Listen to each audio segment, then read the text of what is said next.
Hey internets, it's Jake from Mini Terrain Domain, and this is Scribes and Scrolls. And contrary to what, for the live audience, what the intro just told you, this is not Book 5, Shemshime's Bedtime Rhyme, Episode 54, Finish the Rhyme. By the time you're watching this on VOD, I will have fixed it. This is the beginning of Book 6, The Price of Beauty, and this is Chapter 55, A Convocation of Collaborators. And we will get into the game here in just a moment, and we'll figure out what that is all about. First up, I owe you a domain tome. We're jumping into that plus 15 area again. Right off the bat. You'd think I'd come up with a way to shorthand those, but I did actually. Yes.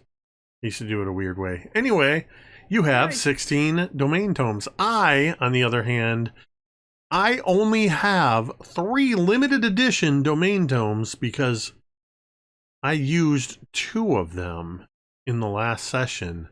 I'm not saying I was trying to kill anybody, but I was trying to threaten their lives a bit. Limited edition domain tomes. I am only allowed to have a maximum of 5, which I need 5 in order to counterspell, which is to counterspell a player use of 5 tomes to make me reroll. For $20 a piece, you can fill my tomes back up to full. Otherwise, you can donate 500 bits or tip $5 or all the usual stuff. Sub or gift subs to give the book club some more domain tomes. Most everything that I want to announce is in the pre-roll and during the break. You will have seen a card for Dreadful Tales, but I want to point out that tomorrow, if you're watching with us live, tomorrow is Episode 3 of the 6-part finale, DM'd by Strike and featuring an amazing group of players. And then on Wednesday is Part 4, immediately following. The next day, it's me. I'm DMing another group of awesome players. And Gary's a part of that group as well. Wait, that came out wrong. that kind of sounded Gary's, like another group of awesome players plus Cari. No, Cari is one of those awesome players in that group. So be sure to tune in for that, the penultimate finale episodes, and then next week will be the final finales, parts 5 and 6. So you do not want to miss those. And of course, Dawnbringers on Thursdays, with M is also a part of that group. I need to give M some kind of official MTD title for being in the most campaigns and one-shots on the channel, I think. Because then, when I award you that title, Gary will immediately compete to try to see how he can take that title from you. That's my theory. Have to start producing a whole new show that doesn't feature M just to get episodes in. What nights are available? We got. You can't play with us. Saturday afternoons. That's the campaign called. Like, I don't care what this is called. M can't play. Yeah, can't play. Yeah. What was that movie? John dies at the end. This is M's not in this. It's gonna the campaign artwork is just gonna be me reaching for the title belt hanging from the roof with M's face on it, just haunting the shot like the Wizard of Oz. Amazing. All right. The only other announcement that I want to bring up right now is just to remind you that you matter. Your presence on this earth makes a difference. Whether or not you believe it, it is true. It can be difficult at times, it being just gesturing vaguely at the world. Any number of things, you know what kind of things you're going through. And first off, know that it's okay to feel those feelings. It's okay to not be okay. But also know that you do not have to struggle alone. We have provided some links to some resources at any time. If you're not sure where to go to get some help, all you got to do is type !help in the chat, and you'll find a link for findahelpline.com, or you can check out takethis.org's resources page. Lots of wonderful mental health resources and other services that are available. We encourage you to please click on those links and just bookmark them. Save them for yourself, save them for a friend, and remember, you matter. With that, I think it's time to play some Dungeons and Dragons. Yay, my favorite thing. So, having returned from the mountains, investigating the mysterious town of Vermalen and uncovering a very viable platinum mine, your friend Callow stayed behind to manage the mine for the Royal Mining Consortium. Upon returning to Candlekeep, you found that your rooms at the House of Rest had been given away, because you hadn't been there in most of a month. Had been given away because some sort of convocation is taking place at the library, in which there are a large number of people. When you returned, you also met a former acquaintance, reunited in the form of Togo the turtle, who has now joined your party. You were given rooms in the Firefly Cellar, a extension of the library of special collections and books that are being refurbished and such, kept beneath the Hearth Tavern in the Court of Air. However, when you got down there, everybody started singing a mysterious song, and it was beyond your control, and you found you were under a curse of Shemsheim, through a pop-up book depicting the murder of a family, but the triumph of the young daughter who was able to crush the shadow spirit of Shemsheim. During this time, you were quarantined with several people who were acting under the influence of Shemsheim, one of whom was Cthulhu the Tabaxi, who attacked several people and accidentally killed I've forgotten his name. His Edbar. name Edbar. was Edbar. Edbar the Smallstone, the father of Galeby Smallstone, who was working in this area of the library. However, you all were able to complete the rhyme, fixing the music box in the strange book, summoning Shemsheim forth, and you were able to interpret the rhyme correctly and cause a massive, heavy chandelier to crash down on the spirit and destroy him. It is now later that same day. The quarantine was lifted. Varnir the elf unlocked the door and has gone to explain to the important people at Candlekeep what has happened. Also, some of the Avowed had come and whisked away Cthulhu to have a conversation with, to find out what happened, and Varnir and some of the others, and Galeby, the 8-year-old daughter of Edbar, who is now an orphan. At this moment, you find yourself currently in the Hearth, and Teera, you are just about to You are just about to take a drink from your horn of ale when, for the third time, somebody bumps into you and you slop ale all down your front. The hearth is wall-to-wall people. You were lucky you were able to get this table.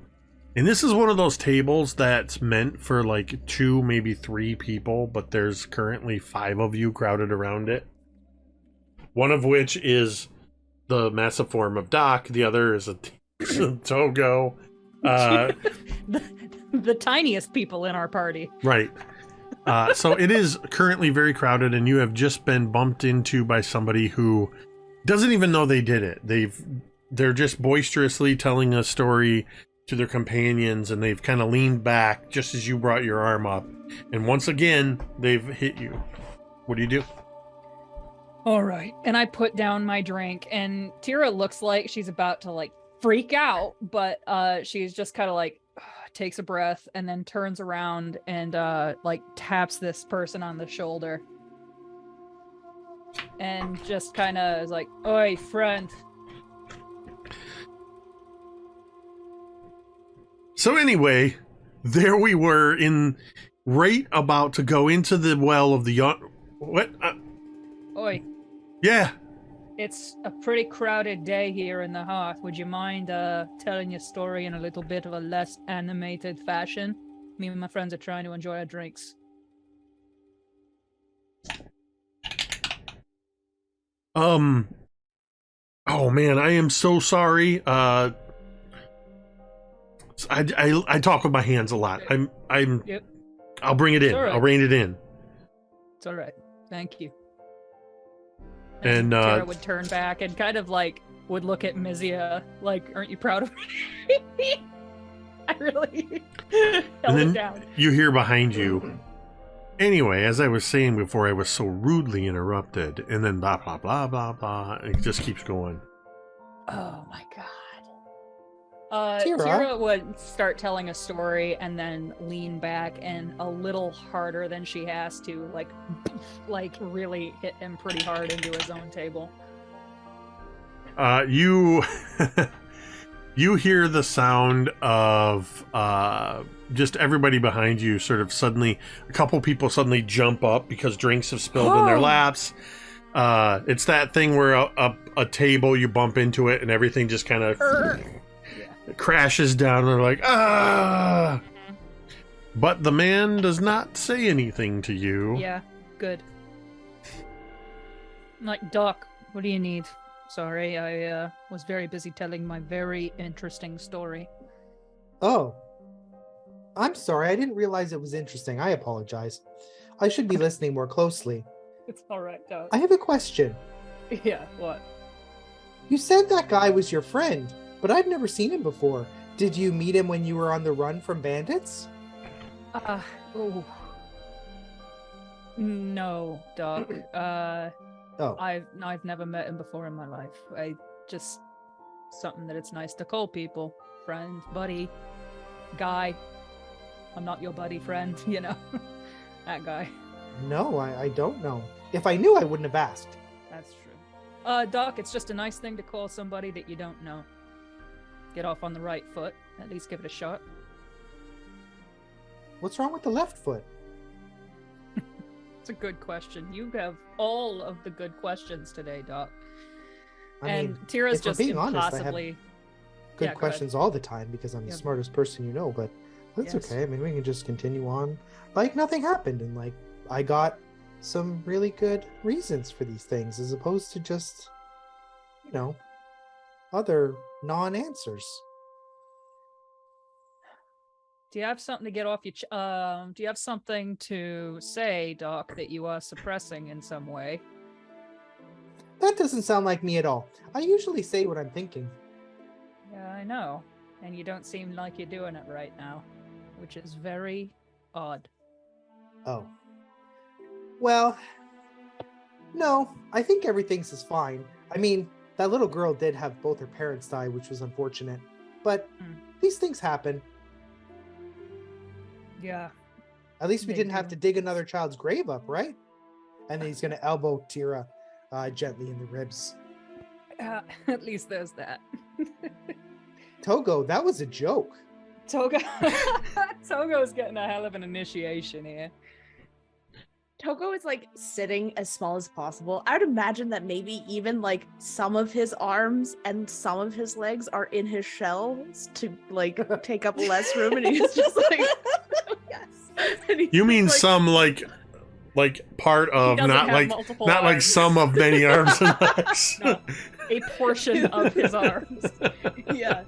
It took me a second to see where you were going with that. It's cool. Togo is an eldritch abomination. I don't know if you knew Yeah, that, right. but- He's got 12 appendages. But he's just like tucked in, kind of holding his big mug of ale, and just kind of smiling pleasantly at everyone at the group. Like he seems to be like genuinely enjoying just like looking and watching people, and like you see him kind of laugh when Teera you back in. And So So- Togo, you met Mizya at Silvery Moon, yeah? Togo nods, taking a huge swig of the ale. Are you from there, or did you go there seeking out knowledge? Well, it's kind of a funny story. You see, I've been followed by luck for as long as I can remember, and well, I found Tymora. I'm from up north more, but I found Tymora, and I thought that I should read up a bit about her. You know, get a little good feeling about the goddess that I have been chosen by. Mm-hmm. Because I'm lucky. I don't, right. I went to Silver Moon in hopes to learn more about Tymora, but well, I guess I hadn't read a book in a really long time because none of them had any pictures. Oh, yeah. Which is something that was a real shock. There's some big books out there. Yeah. Very boring, in my opinion. I like them better with pictures, too. Doc, what do you think? Do you like books better with pictures? I have no preference, really. I could have a book with pictures, or I could have a book without pictures. I understand equally well. Nice. It's because I'm very smart. The smartest one in the room. Yes? So, Togo, did you find out all about Tymora? He like scratches his head and he's like, well, I met some people from Tymora there, and they said that there was some kind of initiation or task that I have to do. I can't just say that I worship Tymora. Apparently that's not how it works. To be their follower, their person, you know, their champion. And well, I met Mizya and we walked. We were going to walk here, but then we ended up in Waterdeep, and that's where I found the temple to Tymora, and I thought, well, lucky me. Lucky you. I could go and get my initiation. Well, what I didn't realize is that it would take weeks to do, and there's a lot of walking involved, a lot of adventuring, and by the time I came back, Mizya they had moved on. Mm. Yeah. Well, did you accomplish your initiation? Are you christened? I don't know what the word that would be. Another like scratch of his head. He's like, well, not exactly. I'm in the process, you know. They given me a task, a very, very important task that they said that only I could do. And they said that it would take me a very long time, and that, you know, only to come back when I had completed the task. Can I do an insight check on this story? Do I feel like they're bullying Togo? If so, I am pissed. I mean, sure. I would love to. I mean, I guess this is only that's no. 11. What was the I guess- task, Togo? What was the task, Togo? Well, they said that there was something, these rifts that were coming up, appearing out of nowhere that were leading to the Shadowfell. Yeah. And I was told to, he like pauses to find out why they were there. Oh, Teera, Yeah. you know what you should do? What? You should tell Togo about the time you dug up the child's grave so that you could go through the magical portal to the Jeez, Shadowfell. Doc. Yeah, Togo, just so you are in the loop, when Doc keeps referencing me digging up a child's grave. I mean, she moved the body out of the way first. Yeah. Anyway, Teera, there was Teera, we were as trying- you say that about referencing, as you say that very loudly, it's one of those awkward moments where there was just all of the conversations seemed to lull right around that moment. The group of musicians, the bard trio that was playing are between sets, and all of a sudden you just say that really loud, and there's just this whatever the fantasy equivalent of a record scratch is. Oh man, and Teera would just kind of like. And then the table behind you that you had bumped and kind of spilled their drinks and stuff. You notice before you continue your story, that guy who's this sort of looks like he's in his 30s, human man. They very quickly get up and he throws a couple of gold pieces on the table and says, "This should cover any spillages and if you need anything else." And they very quickly head out. Well, that was very nice of them, giving us sure some was. room. It wasn't nearly as sinister as Doc is making it sound. We had to get to the Shadowfell. It's a very long story. There was this place and these were-ravens, and they told us that the only way to get there was through a grave, and the grave was not empty, and so you had to, get in there that way. So we did. And then there was Yes. the one in the cave too. Up in the mine. So you should write back to your people and tell them, hey, we already took care of two. Wow, that is quite impressive. He says as he's like grinning at this, and do you know why they keep popping up everywhere? No. We had to find that one. I mean, it's still there, to be very fair. But no, the one that was in the mine seems like it had been there for a while. So. And then, of course, there was the portable one made of Mizya's goo. Yeah, that's true. Whatever happened to that, by the way? Do they still have it? No, I think it evaporated when you emerged from the bag of holding birth canal. Yeah, that was really weird. I'm still a little sore from that.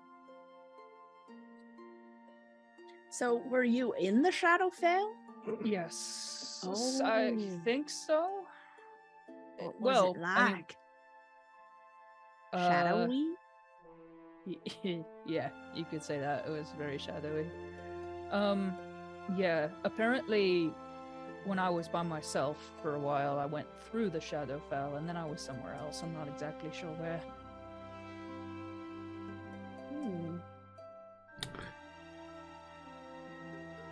So, anyway, and that's all I'd like to say about that, if you don't mind. And I kind of look around everybody else, and I just kind of go back to my drink. Oh, going into the Shadowfell by yourself. The one where, yeah, Doc. But you're okay with me mentioning the child's grave again? If you could avoid it, I'd appreciate it. I mean, I'm not going to punch you in the mouth because you're my friend. Yeah. That might end poorly. Yeah, for you. Togo, make Mhm. a perception check, please. All right. The quickest way to know what your player's dump stats are is their reaction when you ask them to make a certain Okay. check. It's like, 12. that's enough. Mm. You notice, and I'm gonna just a little reminder here because this is the first time since you joined us that we've been in the Hearth proper, I believe. The Hearth is a tavern that is located on the western side of the Court of Air, and it looks like a quaint little tavern from the outside, but once you enter through the doors, this interior space is easily 4 times the size as what you see outside.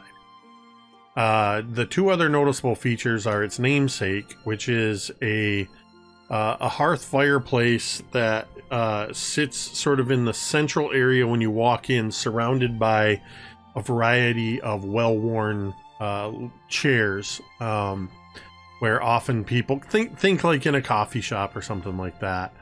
And the other notable feature is the multitude of doors that are all around the walls.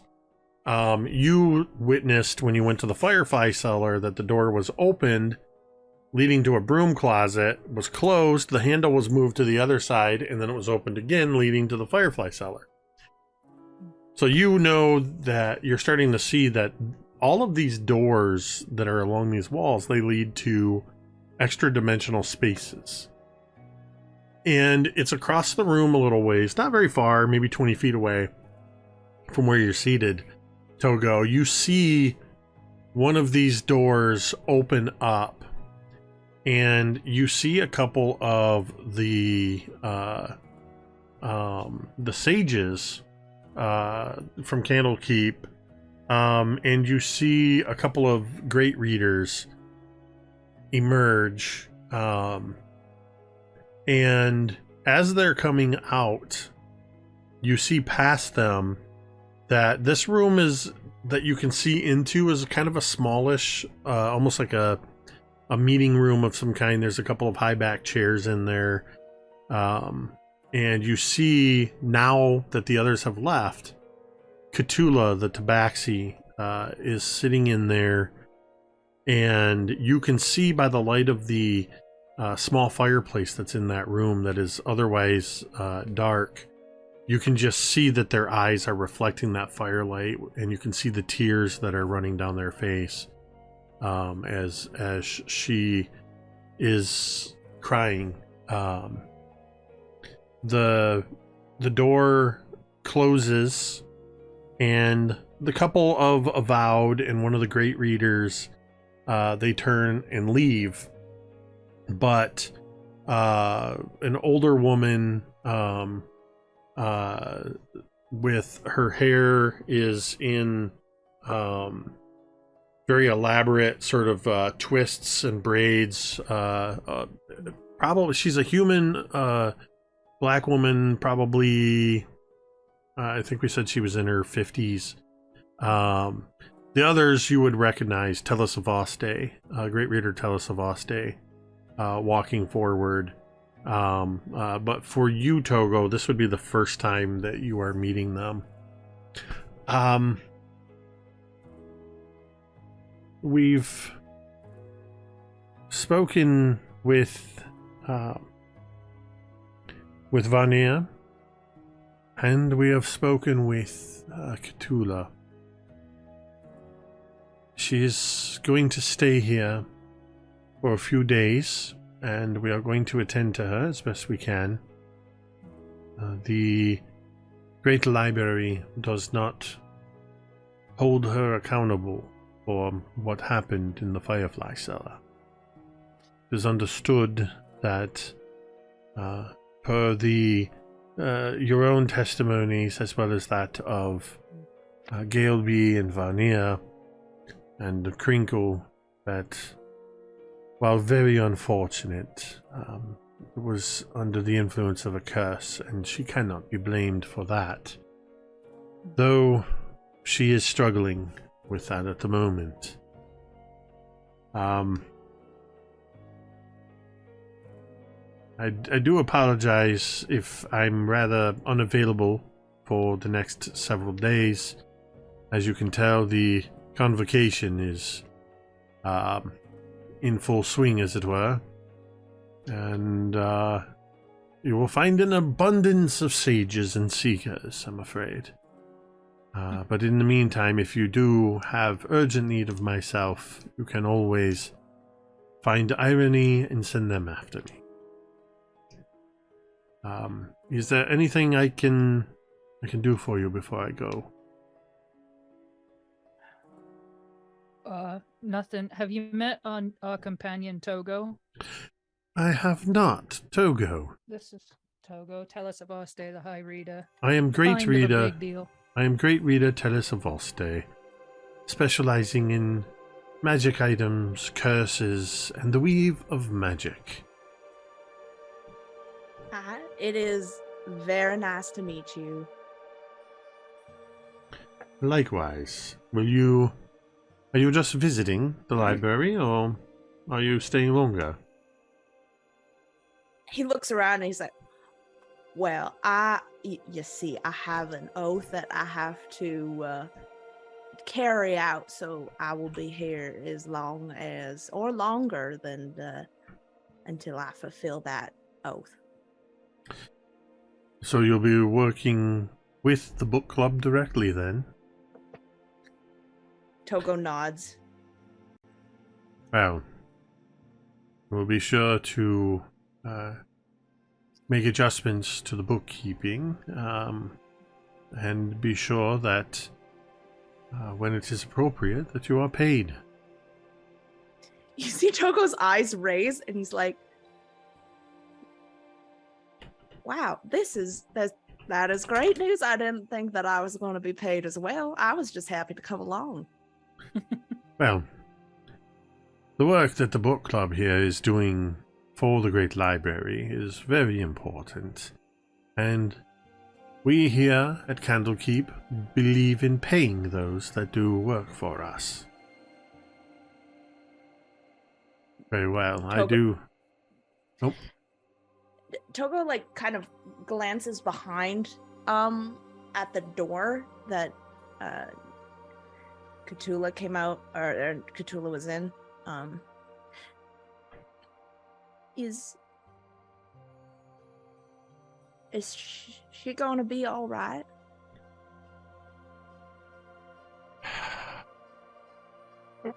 Perhaps with time. She blames herself for what happened, and I am actually on my way to seek out some of my colleagues and see if we can get her the proper counseling that she will need, that she is requesting. She has a bit of healing to do.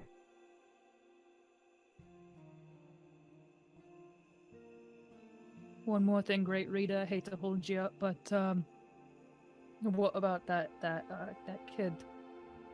What's going to happen to her? Ah, Galeby. Yes, most unfortunate. Galeby...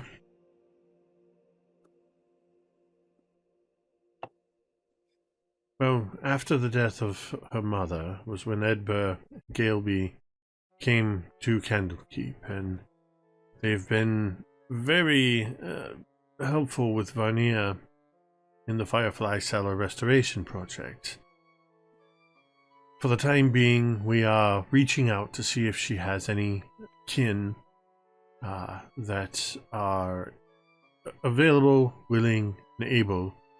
In the meantime, she will remain as a ward of the library, and we will see that she is receiving the proper care until she is able to... until she has had proper time to grieve, at which time when she is ready, she can let us know how she feels as well. For the time being, she will be staying here. Good.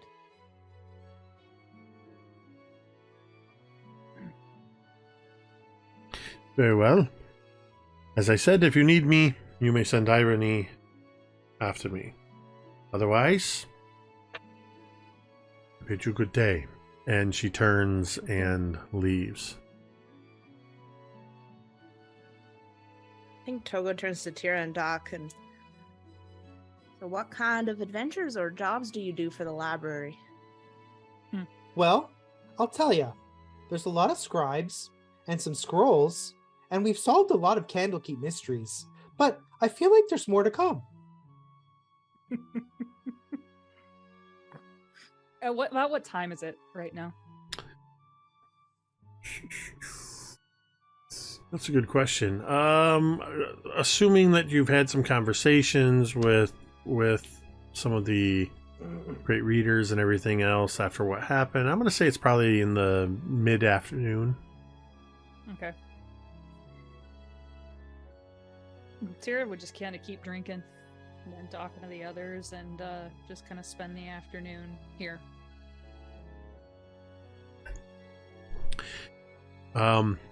You all have basically full reign to explore, talk to whomever you would like to seek out. Essentially any sort of downtime activity. Doc and Teera, you as employees of the library have been granted writs of access that allow you to access the inner ward.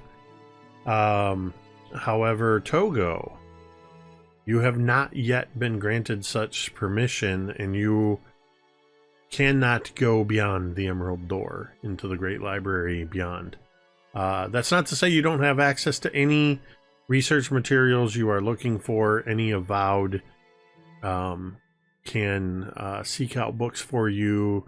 There's an entire area off to the eastern side, or actually sort of the northern side of the Court of Air, known as the Pillars of Pedagogy, that are full of study rooms and places for quiet study. There is the House of the Binder, which is a place that transcribes books, because you are not allowed to take any book, nor are you allowed to copy books. But you can pay to have them professionally copied by the Book of the Binder. There is a store of sorts called the Erudite Outfitters and Clothiers up in the sort of northern section near the Emerald Door. There's just to the south of the gate when you come in, there's the stables and a blacksmith. Otherwise, you can ask around. These are things you would have seen as you kind of came in. And all of you would know that while you're used to seeing at any time a few dozen people walking around or quietly studying or whatever, there is many times that number. There have been tents that have been erected in the Court of Air all along the walls and some in the central areas. Tents for people to stay in, as well as basically what's happening is sort of a, as it's been explained to you, is the Convocation is a every 4 years sages from around the realm travel to one of the various great libraries to collaborate with their peers.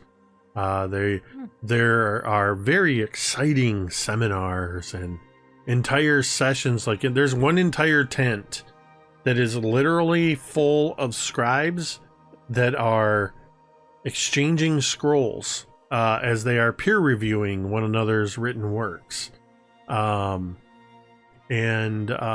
there's a lot of people here, more so than you would normally encounter. And CandleCon 2022. That'd be 1492. Sorry, I forgot what year it is. Well, if you want to know what year it is, you can always check out the calendar of Harptos Adventure Journal, available now on Where you can on DM's document Guild. the things that your party does, as well as moon cycles, the months, the days, and what all the months mean. So there. Cari and I both typed it at the same time. So, and keeping in mind, we can sort of lift the restraint of real-time roleplay and zoom in on that as you will. What would you all like to do with your downtime? For the sake of making it easier, Vorn and Mizya have gone off to different areas to pursue their own studies.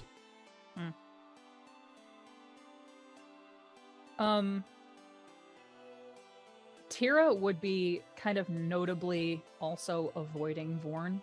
I don't know if anybody would notice that, but she would kind of be, there would be a couple of times where Vorn would invite her to spar or just to go hang out, and she would always say she had something else to do, something that she was busy with. But probably not the first day we're out, but eventually Teera would want to go do some research in the library. Okay, so you're going to do some research. Doc, what about you?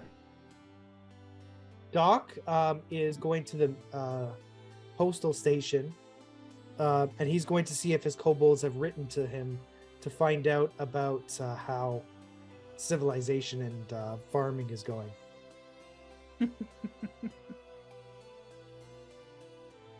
Okay. I seriously love so much that you've maintained that, dude. That's the long play.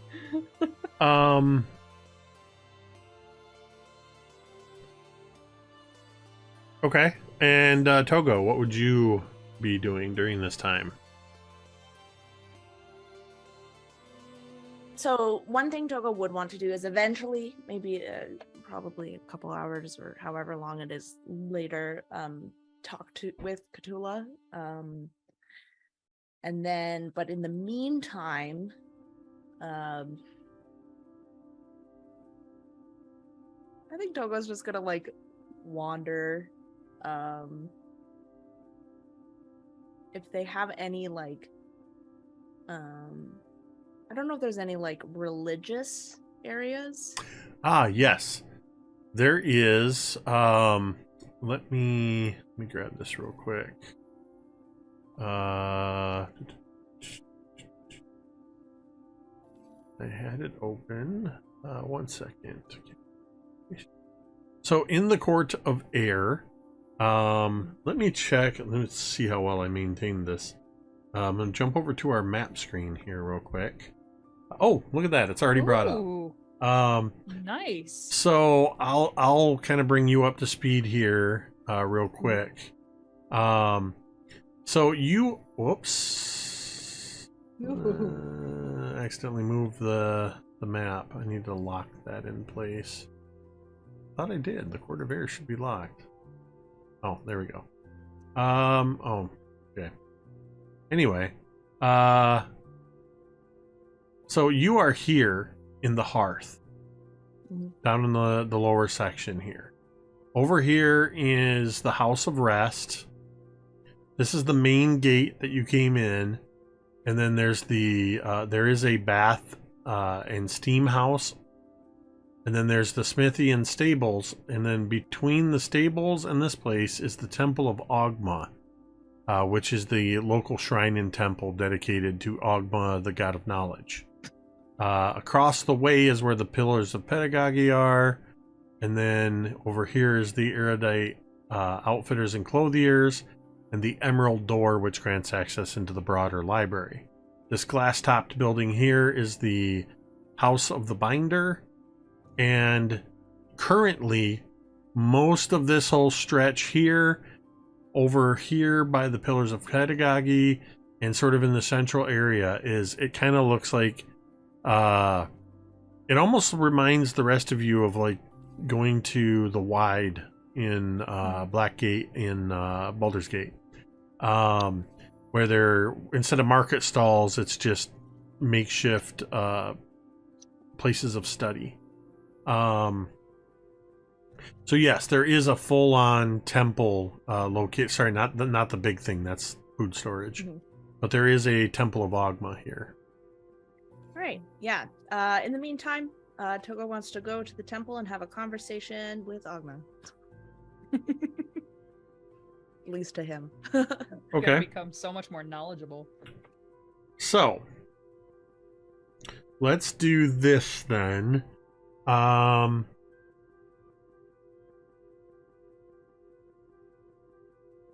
As everyone starts to just kind of hang out in the hearth for a bit, and eventually Doc gets up and leaves to go pursue his own interests. You notice the crowd is starting to thin out a bit. While there are quite a few sages, and this place is very crowded during the day,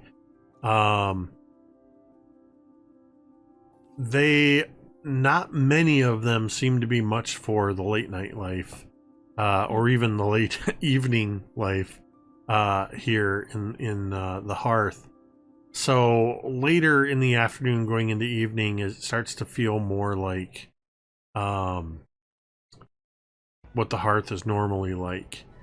Lot less crowded, and it's during this time, a couple hours later, that the door to that study room opens, and Cthulhu ventures out into the hearth, and she heads to one of the now open tables and orders a modest meal and drink. And so there's, for the moment, Cthulhu is seated there with a drink. Seems to be a cup of hot tea. And she's just sitting there waiting for her food to be brought out. If you would like to approach. Yeah, Togo will, if anyone else is there, will just excuse himself and walk over to Cthulhu, and he looks, and I never was much of a tea drinker. I'd always sip it too fast, and then I'd burn my tongue. I just get too excited to drink it. It always smelled so good.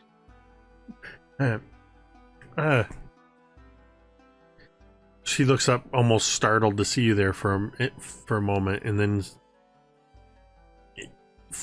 you see this play of emotions. I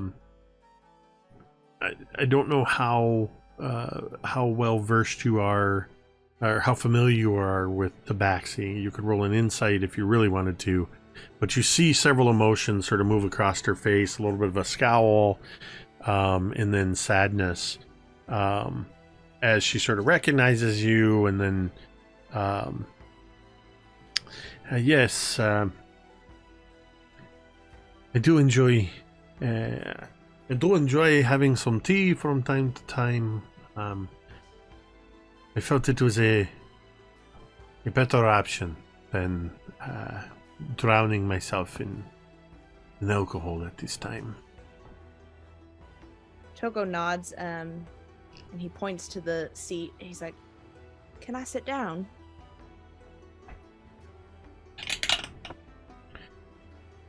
Yeah, yes, that I'm sorry. Please do. Please have a seat. I have ordered some food. I have not eaten much since breakfast this morning, so.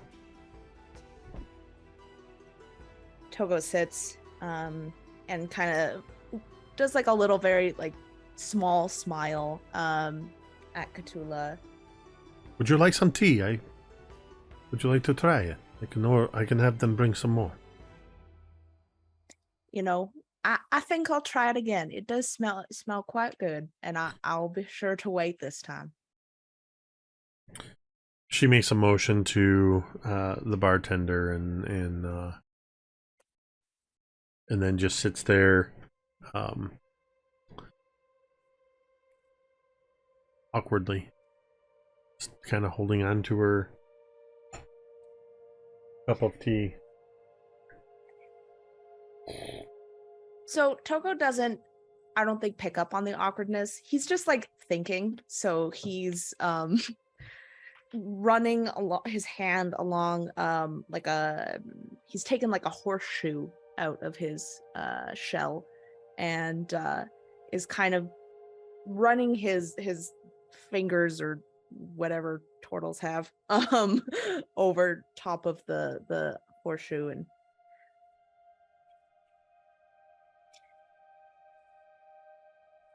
there is something that I would like to say to you. It's about what happened, and if you don't want to talk about it, then I understand, and we can just sit here and we can drink tea like friends and not have to talk about it.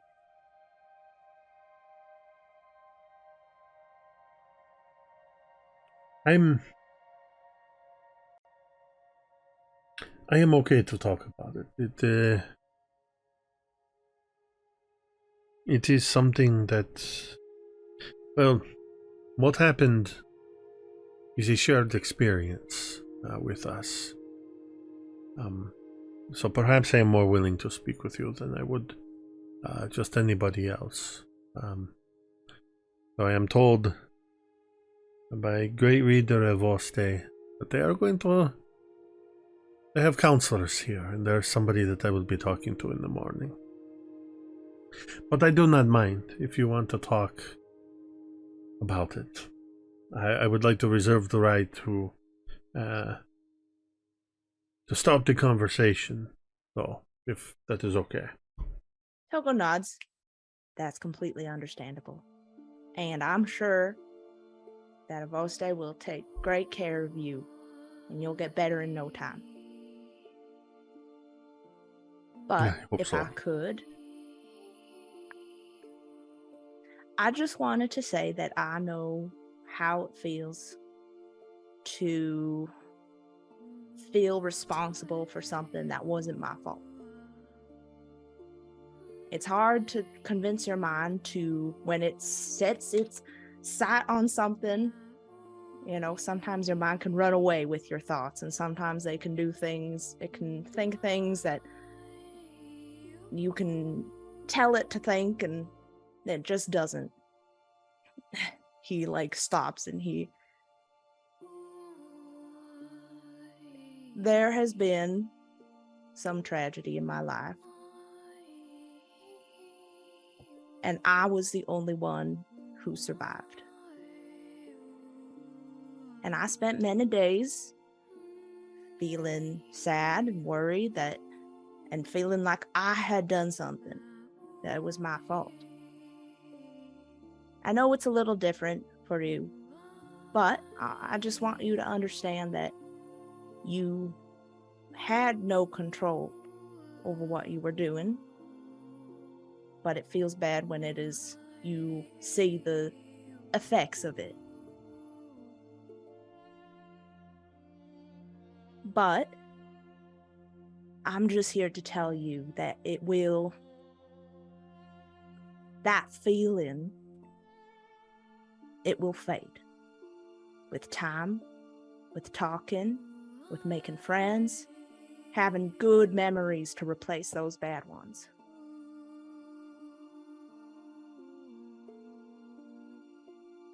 I know it might not seem like it now, because everything is all-encompassing and it's pretty much all you can think of. But there will be a day where you think about something else. You laugh.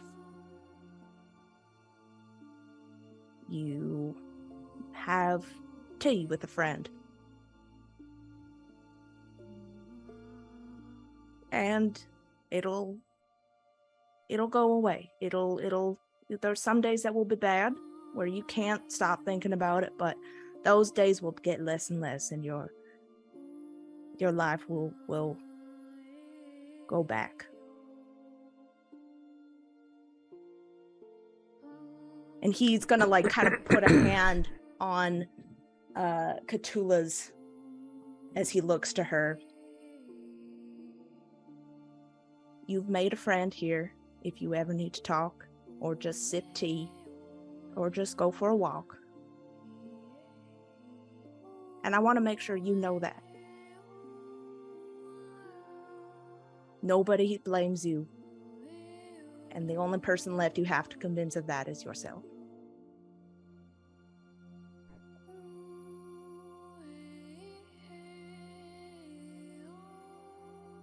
You see Cthulhu just listening to every word that you say, and you see, as you sort of come to the end of that you can see again the tears in her eyes. And you see the faint curl of a smile at the corner of her mouth, but it's a sad smile, but a smile nonetheless.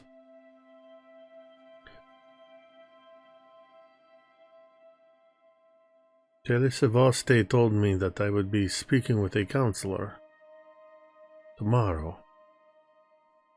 But I'm not so sure she didn't send you to have words with me today. And even if she didn't, I appreciate it. I know it will take time. And it is good that I will have somebody to talk to. But thank you, Togo. And she just sort of, with where you have your hand over hers, she just sort of squeezes your fingers. If, would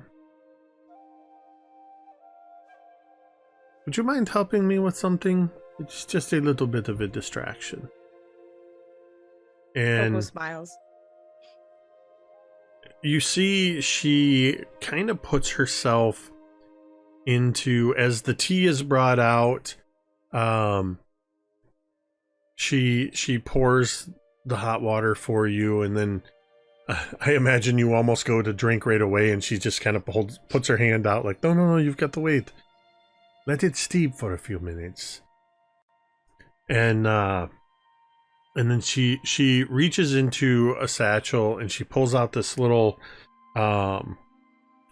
this little wooden box and a small leather pouch. And she sets it on the table, and she pulls apart this wooden box and kind of sets the two pieces together, and you see that there's several indentations have been carved out. And she opens up the leather pouch, and she puts several marbles into two of the things, little glass beads, not full marbles, they're kind of flat stones. And she says, I would like to teach you a game. And as this is happening, I just imagine the camera sort of pulling back as Togo and Cthulhu are distracting themselves with this simple game as Cthulhu teaches Togo how to play. And there's a little bit of laughing and laughter, and the camera kind of pulls back out through the window of the hearth into the full but quieting courtyard beyond. And that's where we're going to take a break. That is the sweetest thing that has ever happened. Wow. Awesome. Does anybody know what game Cthulhu pulled out? Yes. Is it a quiz show? Can I answer? You can answer. It is. It's Mancala. Sick. I don't know why. That's just what popped into my head. I'm like, what kind of a game Perfect. would she have? It's Mancala. So we are going to take a quick 10-minute break. Well, it's going to be 10 minutes no matter how quick we are. 10 minutes is 10 minutes. I can't adjust time. I'm not a chronomancy wizard. We'll be back in 10 minutes. Stick around. We'll see you when we get back. And we're back. Teera, Where are you, and Yes. what are you getting up to in your time at Candlekeep? So I would assume probably the next day, because Teera really tied one on after the trauma in the Firefly cellar. She would probably she would want to go research some stuff, and she kind of, being that she like never researches, she kind of doesn't know where to start. So she's just asking some like avowed and like people who seem like they know where she would find this information, and she wants to specifically research witches and covens and notable witches of winter.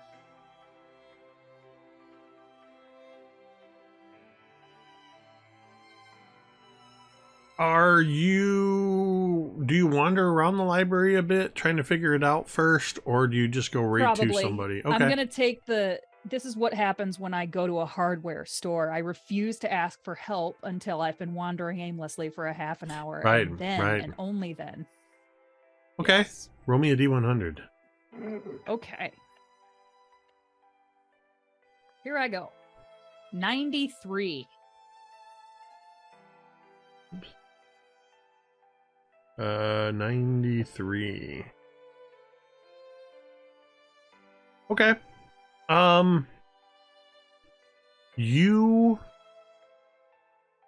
next day you make your way to the Emerald Door and you show your permission slip so that the Emerald Door Guardian will allow you to pass through.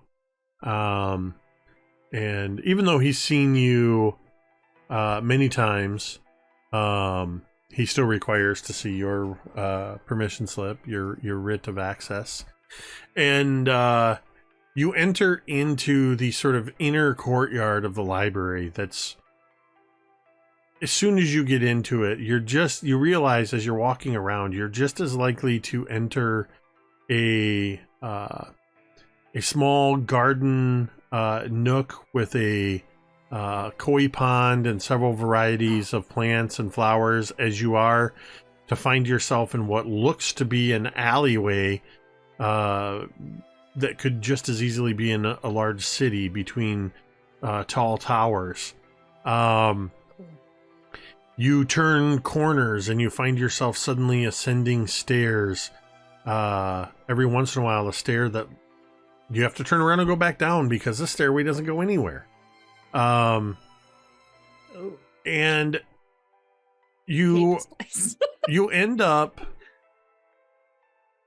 walking towards one of the towers, and probably this is maybe the fourth or fifth door you've tried. Okay. And you walk through this door, and as you pass into it, there's a slight lurch as you pass through the door, like your stomach dropping for a moment. Oh. And as you look around, you realize you can see you're in sort of an open air. You pass through a door there were no windows. This was a tower. But now you see this sort of open air openings leading out, and you can look out them and see out over you're seeing out through one of them out to sea. Another one you're looking out at the coastline. Another you're looking out over the library, and you realize that you are a good 60 feet in the air. You pass through this door and you immediately were at the top of a tower. You also notice that this large room at the top of this tower, it's about maybe 40 feet total across. Only about 20 feet of it is walkable in the middle. And then there's several tiers rising up almost like bleachers. But along all of these, you see perches with numerous birds as you are in a sort of aviary. Okay. You see owls and pigeons and ravens, sparrows and starlings, cardinals, blue jays. But there's something peculiar about these birds because none of them are moving. They are all clockwork. Every single one of them is a clockwork bird.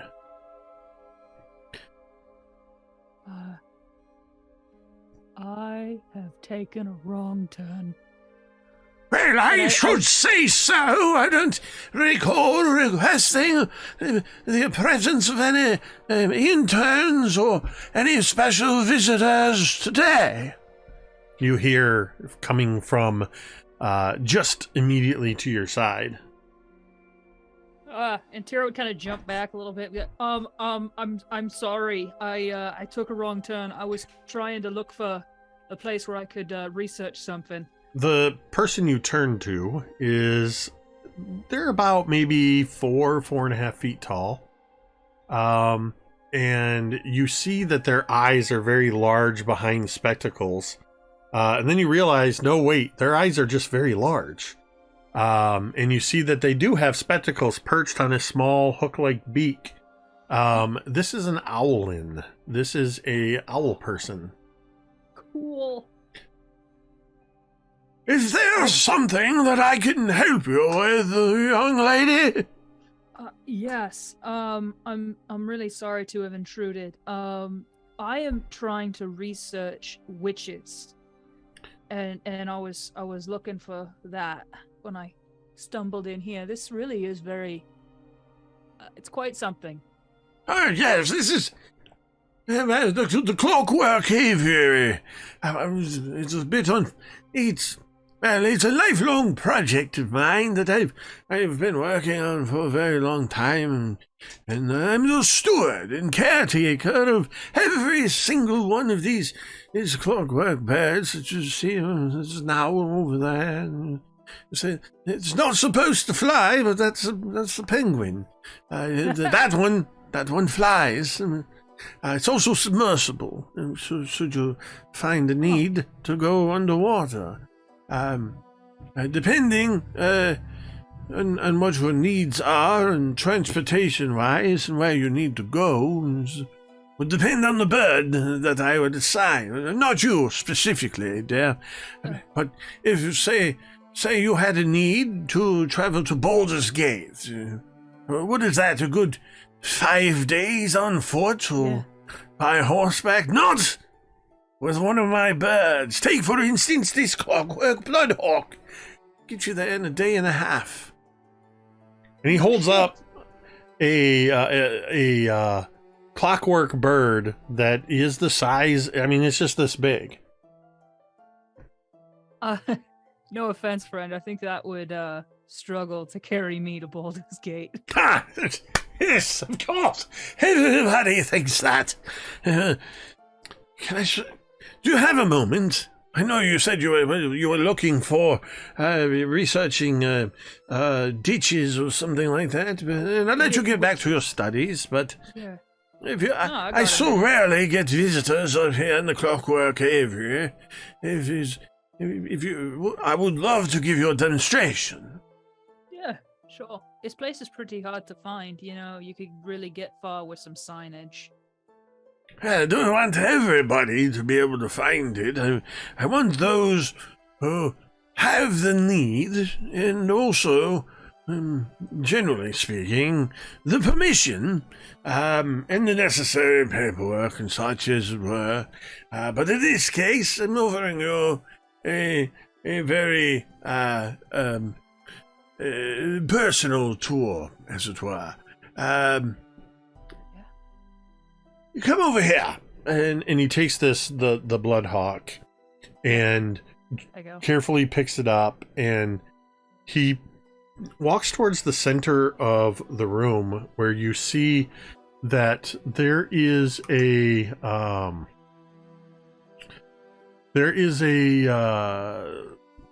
the whole floor has just sort of a gentle sloping. Not enough to make you like stumble or anything like that, but it's just gently slopes towards the middle. And there is a what is otherwise hardwood floors.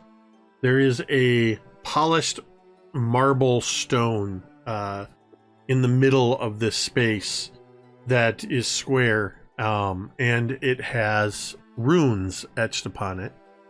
And just outside the edge of that is the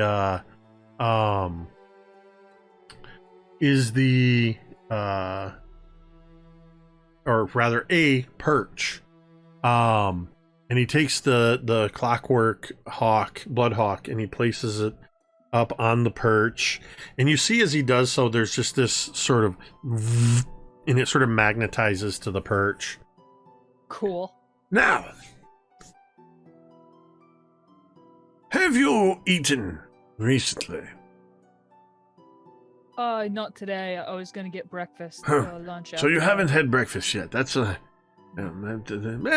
may be a good thing. It could be a bad thing. It's probably better if you have nothing in your stomach. Well, it's a chance we'll take. Here.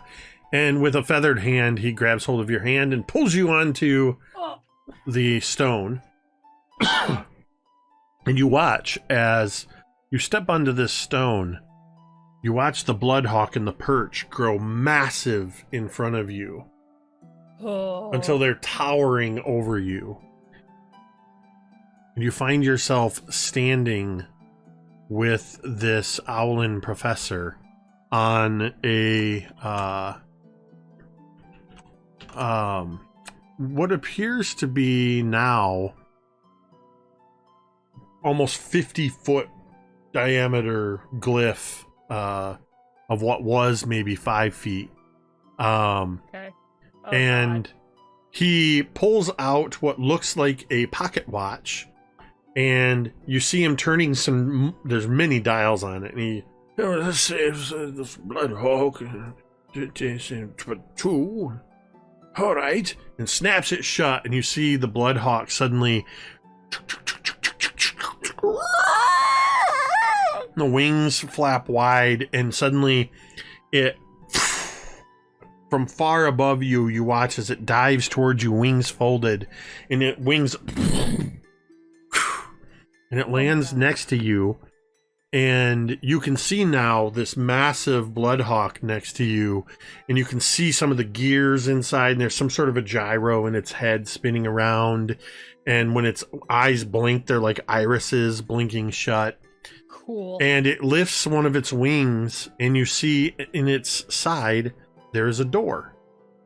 Ah! And the owlin professor brings you along and opens up the door and says, after you. And inside there are 6 seats. And he motions for you to have a seat, and he moves towards a seat near the front, and he pulls out the pocket watch and punches in a few things on it, turns some dials, and you feel suddenly, as you hear this sort of gears inside, and you feel yourself lift up. And you see as the bloodhawk rises up to one of these open windows and lands, and you can now see as you're looking out what now looks to be hundreds of feet to your diminutive size up, as he just looks at you and he goes, hold on. And suddenly the bloodhawk steps forward without opening its wings and just starts plummeting towards the earth. Oh my God. Teera feels like she's gonna puke, even though there's nothing in there. I would like you to make a Constitution saving throw. Great. Can do be. That's a 19. Okay, you don't pass out. Good. And then you just see all of a sudden you hear this sort of whoosh mechanical sound as the wings snap open and they flap up, and suddenly you are high above Candlekeep and gliding around. Now, of course, at this point, we cannot exceed the protective barrier that surrounds Candlekeep. Well, we could, but for coming back in would be a bit of a problem. We still have to traverse through the gate. But from this vantage point at this size, you can see how easy it is to get around. And the bird just is taking these big swoops and flying around, and you're basically on a clockwork bird roller coaster. This is incredible. This is unbelievable. How long have you been working on this? How long have you been here? He tells you, hold on a second. I gotta check, because this is the first time I've ever used an owlin. I want to know, what is there we go. Okay. This is the culmination of about 30 years of work. The clockwork aviary has been in use semi-regularly for the last 1, 2, maybe 3 months. It was important to get the survivability percentage up near 100. What is the survivability percentage right now, if you had to guess, just out of curiosity? Well, you must understand, I do not guess. These are very precise. The survivability ratio is currently sitting at about 97.8%. When we return, when we return, that will push it up to a full 98%. Oh, good. Great. Speaking of returning, this has been wonderful, but I do have some other things to get to today, namely the research we talked about. Yes. You were looking at cross-stitching or something like that, I believe. Witches. Yeah. Very well. I do believe if that is something you're looking for, hold on a minute. And he does a few things on the dial, and the clockwork bloodhawk swings around and heads towards a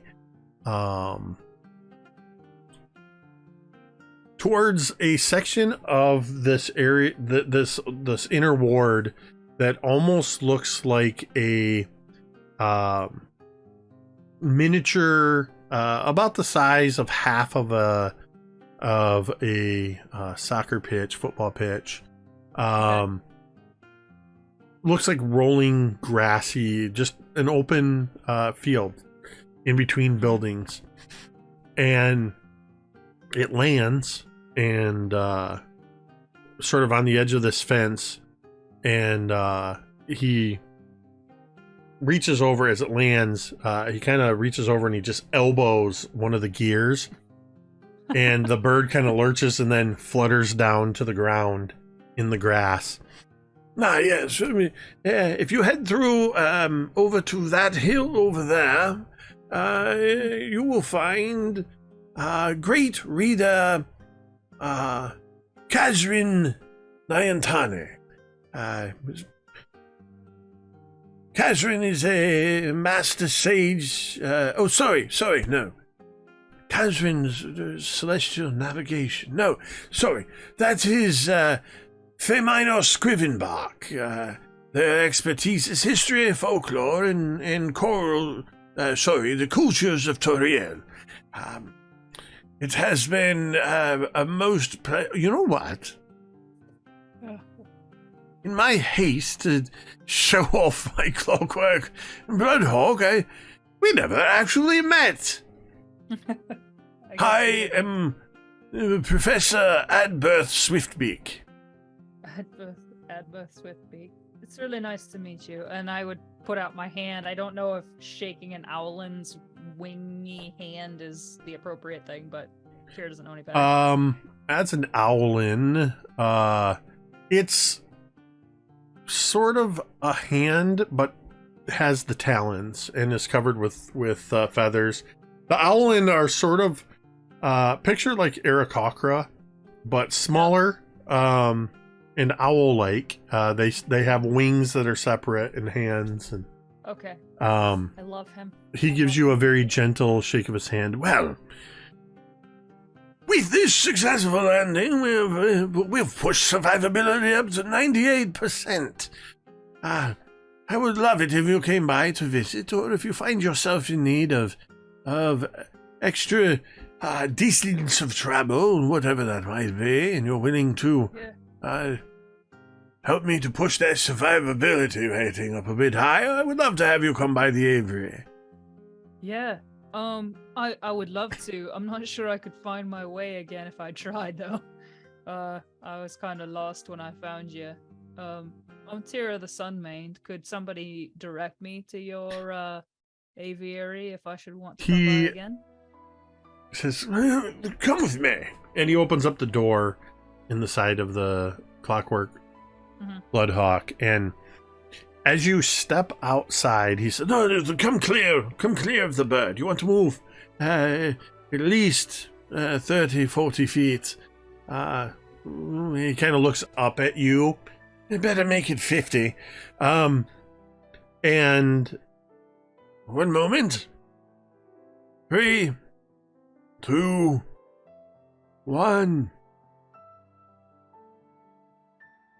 3, 2, 1. Just a moment. 3, 2. And all of a sudden, you and him burst up into your normal height. Oh, Teera feels like she's gonna throw up again. Yeah, make a Constitution saving throw. Oh, that's not as good. It's not bad. It's a 13. That's good enough. It's close. Okay, good. Maybe just a little bit of a little dizziness. And he goes, "Oh, you're right there. Yeah, you handled that admirably. If you look over there." Yeah. And he points to one of the towers that you now see. The stone tower at the very top of it sort of flares out and has a very obvious structure to it. That is the Clockwork Aviary. Okay. That's good to know. Well, thank you.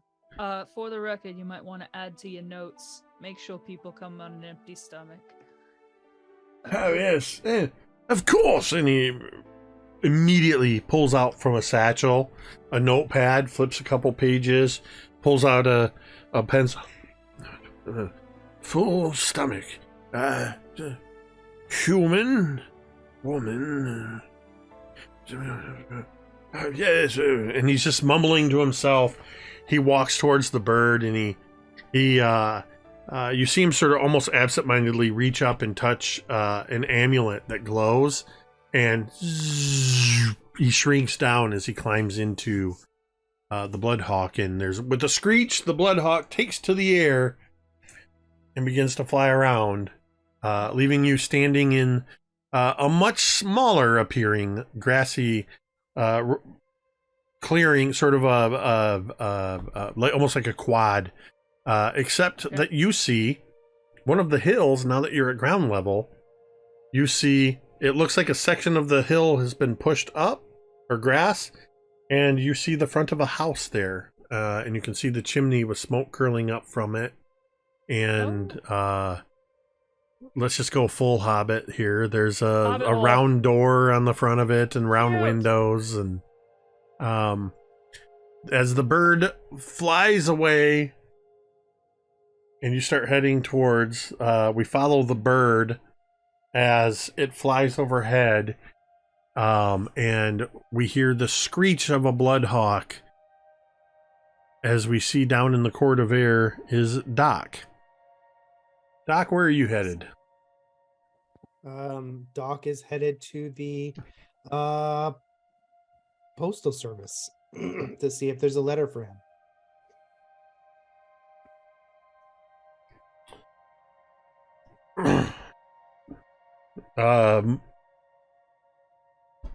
The postal service is actually the mail room, as it were. Let's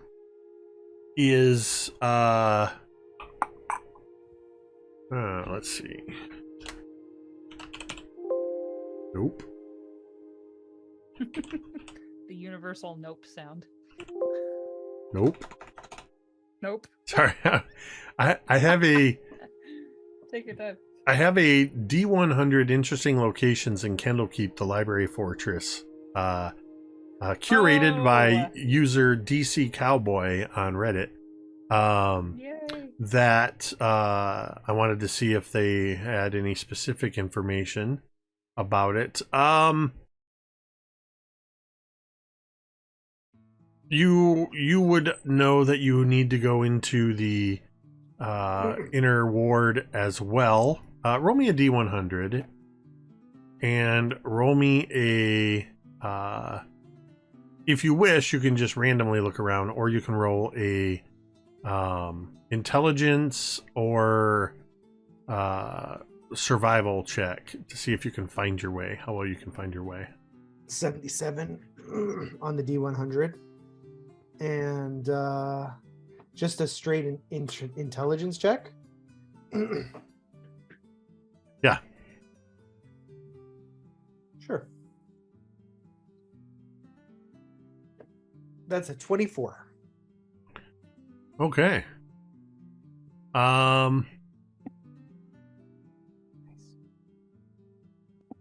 You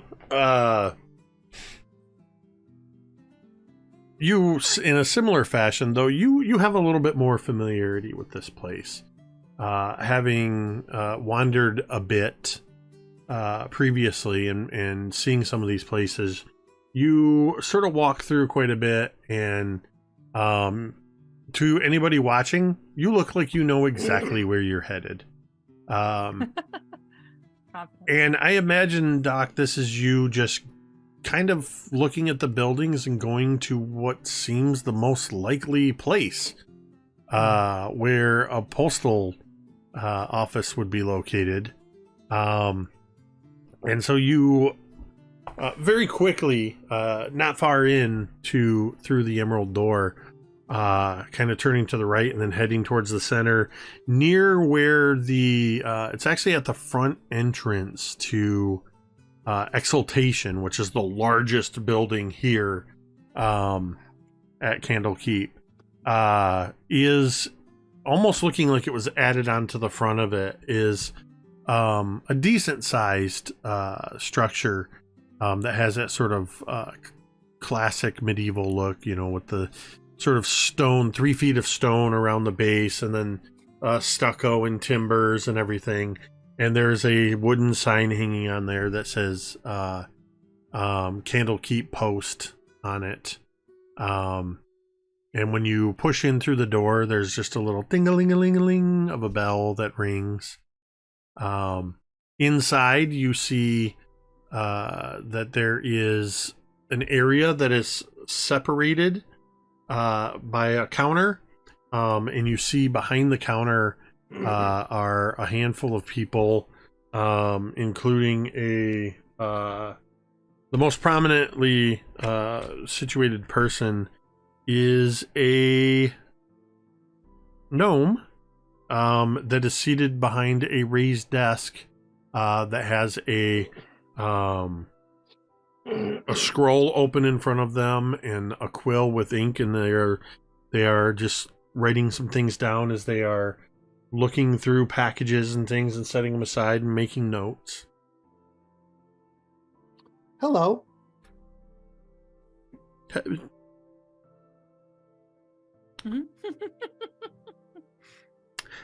Yes. How may I be of service for you? Doc is going to step forward and try and give the gnome a high five. The gnome is behind the counter. Yeah, I mean, how wide is the counter? The counter is 3 feet wide. I mean, Doc is 6'10". His arm Doc's would easily huge. reach over. Oh.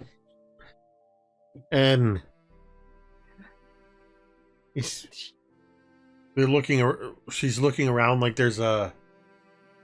Did you see a spider or something? No, you went like this, so I just assumed that was 1 minute to a high five.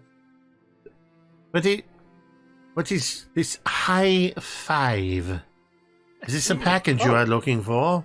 It's something someone once showed me. Here, and he's going to gently take her wrist, and he's going to pull it up, and he's going to sort of like just push her fingers out, and he's going to lightly tap it with his hand. It's a gesture of greeting. People do it. At least that's what I'm told. I hope they weren't kidding. I'm not usually good at figuring out when people are kidding or not.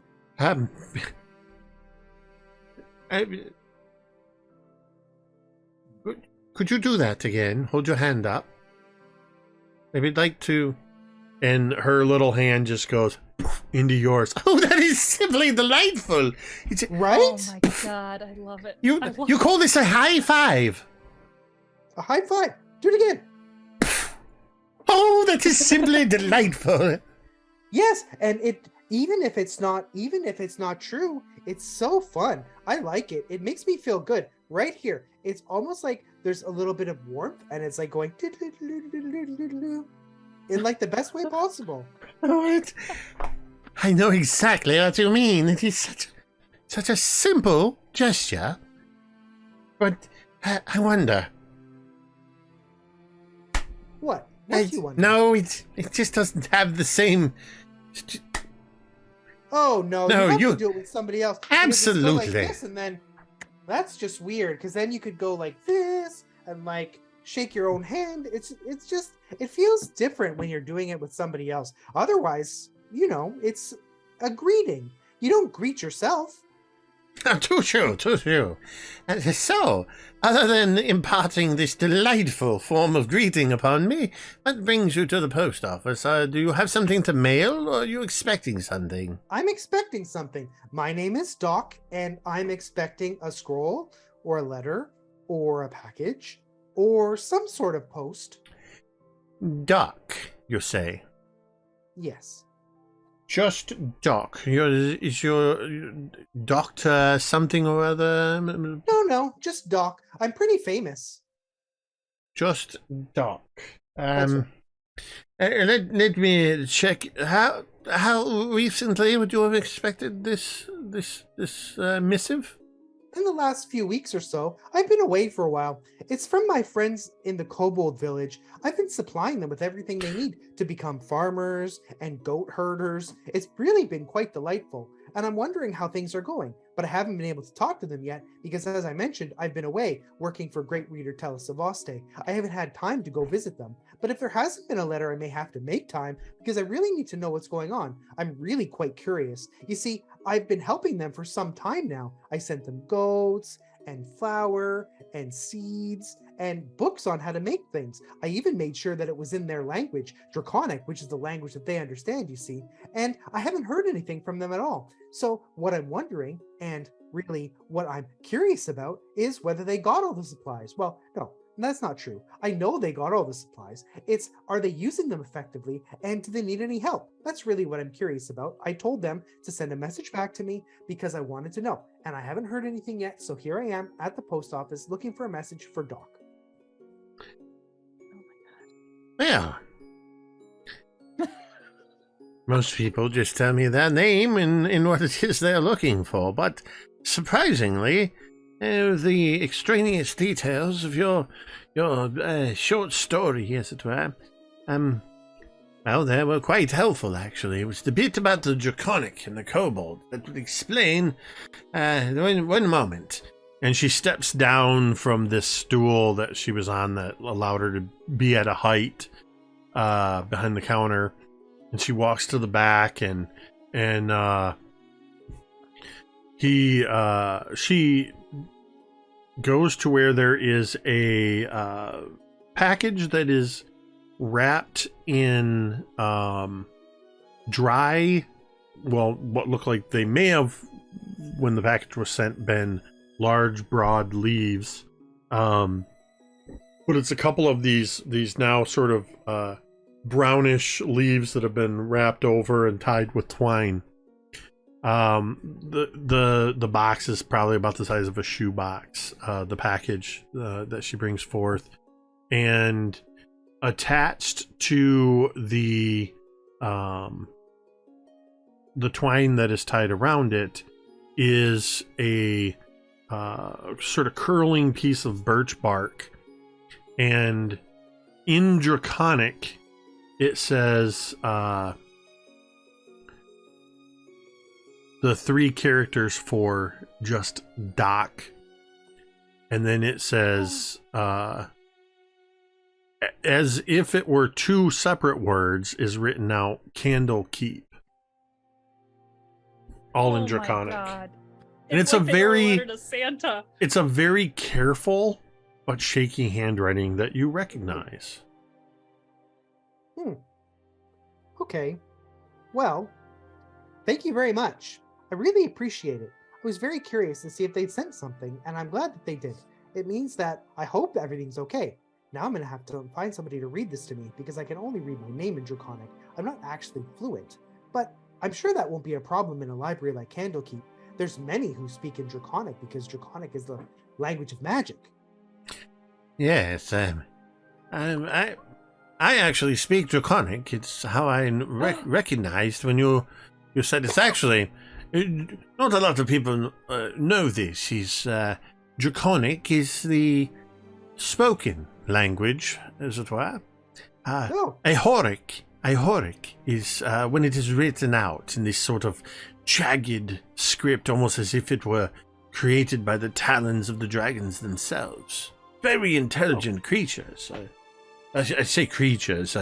Very intelligent magical beings, dragons. No, I think creatures was right. Creatures can refer to, persons of any shape or form.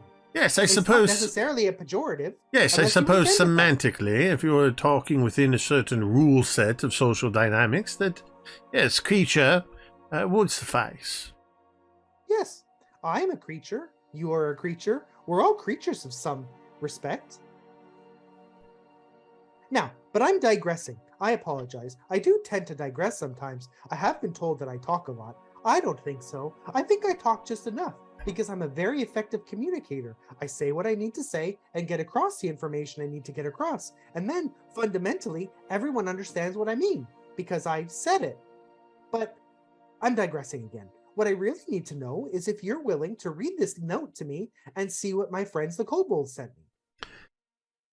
Yes, I would be honored to help you in the translation of your package or letter or whatever may be contained therein. Doc will sort of gently pull the leaves apart and open up the box. As you pull it apart, you see that the box is appears to be made from some like a crate of that some of the supplies that you sent to the kobolds, though it's been cut down to a smaller size. And you pull this lid open, and inside is a folded piece of parchment and wrapped in a I would say it's probably wrapped in almost not quite burlap. It's a little softer, like the green bag. So I don't know what material that is, but whatever a sack of Burlap. grain is made up. Well, not burlap. Nope. I know this because my wife's grandmother talked about when they were young, they would save the material that the grain came in because it came in all these different patterns of material, and they would make clothes out of the grain bags. Oh my god. So whatever that is, it was repurposed to wrap around another item that is in this box. And opening that up, you find a loaf of bread. Oh. The style of bread is drawing on memory here, sort of like a German style of bread that's called a Brochen, which is a very hard crusted exterior with a softer interior. And then there's the folded piece of paper that's in there as well. Oh, this is lovely. I mean, in the end, food is disgusting, but I really appreciate the thought. Would you kindly read me the note? Yes, absolutely. And she takes it and opens it up, and she looks at it for a moment and says, "Oh, Well, and she kind of folds it closed before reading any further. If you would like to maintain your privacy, the person who has corresponded with you has written in both Ioric and immediately below each line, they have written in common. Oh, Oh, well, great. But I would like to do something for you because you've been very, very kind. Do you have any letter openers that are clean and unused? But of course, I maintain my tools of the trade of the utmost cleanliness. She reaches over to the side and pulls from what looks like, to this point, a decoration. It looks like made out of like some kind of polished metal. Looks like a stone, and what looks like a sword embedded in the stone. And she grabs hold of it and pulls it out, and you see the sharp blade of a letter opener. Doc will gently take it from her, and he will grab the rump of the bread in the paper, and he will cut a very thin slice of the paper, or of the loaf of bread, and he will tear off a slice of the leaf, and he'll wrap it up for her, and he will say, I wanted you to have the first piece, and I understand that you probably don't appreciate the sentimental value this bread holds, because these kobolds were once a tribe of persons who were enslaved by a dragon, and we liberated them. And they have changed their fate, and they have become farmers and goat herders. And I'm very excited to hear how things are going, but this might be the first loaf that they ever created from the grain that I sent them. So I want you to have this as a symbol of my friendship and devotion and my appreciation for all of your help today. You've been very wonderful. Well, thank you so much, Doc. And it's interesting that you say this. You mentioned the kobolds. You're talking about the kobolds of the caldera. Yes. Several days' journey from here. That's right. It's just astounding. I actually was speaking with Nora Dendar, formerly of Dendar's deliveries and such. It was most tragic what happened to her father and brother. But I believe you had a hand in their rescue and Yes. the nastiness with all of that. This is for you. And she walks over to her desk and she pulls a piece of sturdier parchment that's not very big, about the size of an index card, and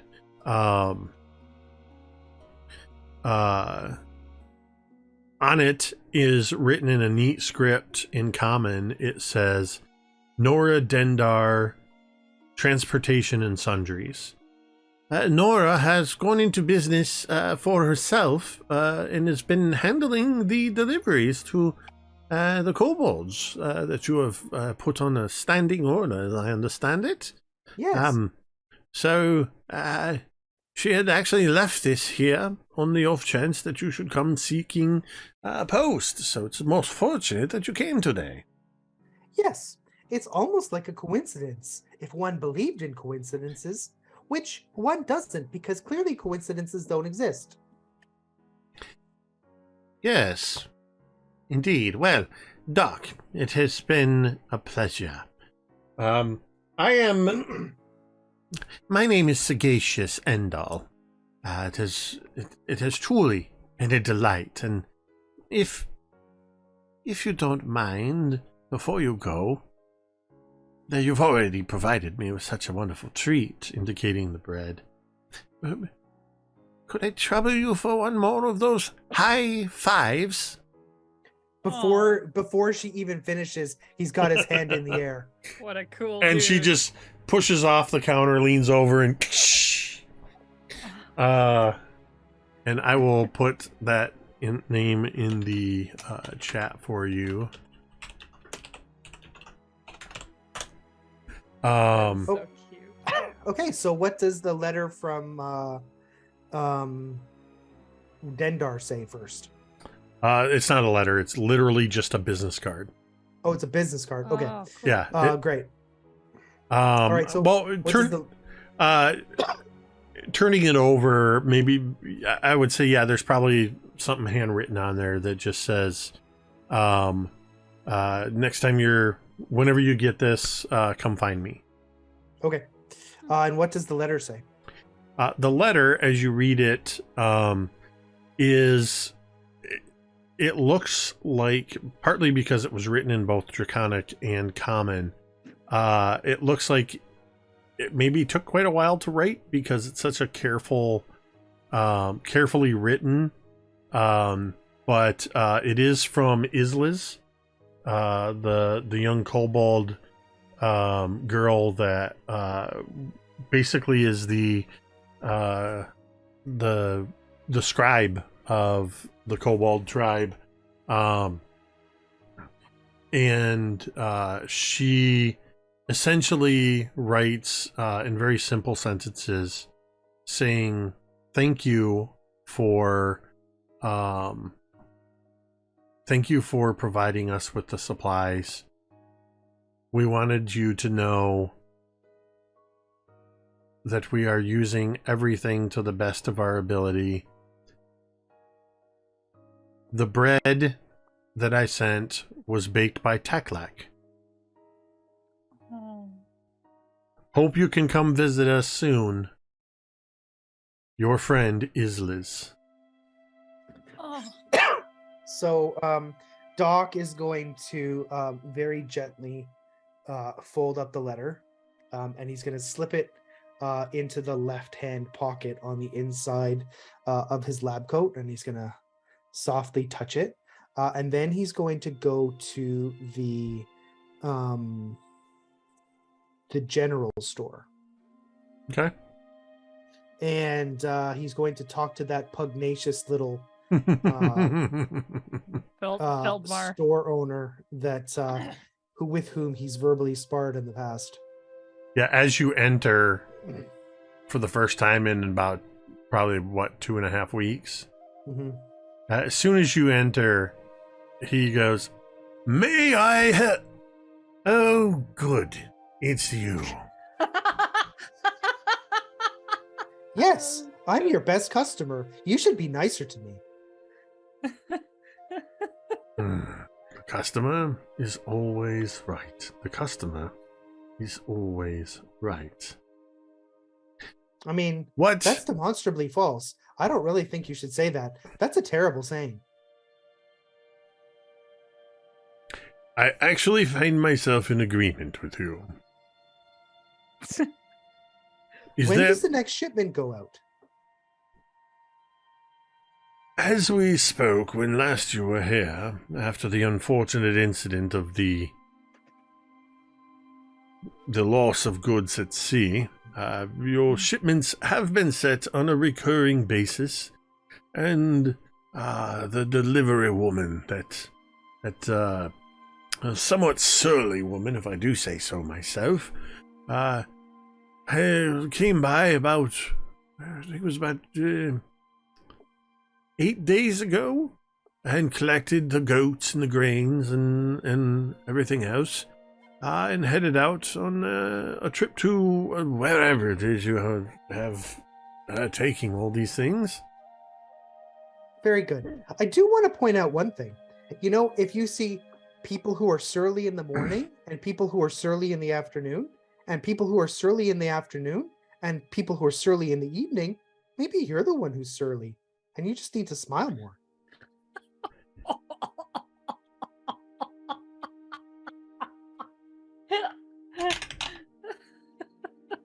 Yes. Smile more. That's what I need to do. Is there... Anyway, yes, I was about to answer your question before you even asked it. There is something you can do for me. I need to add more things to my standing order. Wonderful. I can't wait to see what this includes as he grabs a logbook and a writing utensil. I need to buy chalk.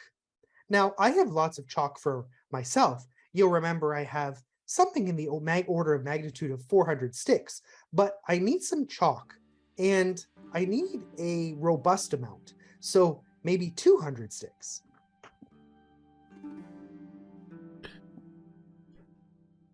$200 sticks of chalk. That's right. Is that it? Do you have things to write on them, like boards that can be erased, or is that not something you can get? You're talking about slates? That's right.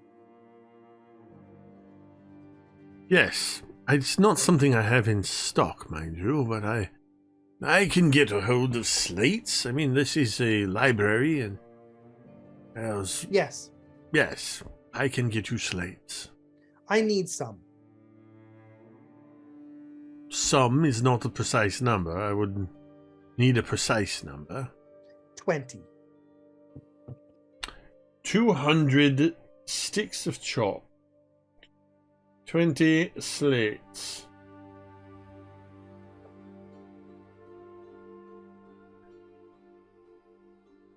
Is there anything else? Wait, let me think. I'm doing a conversion in my head.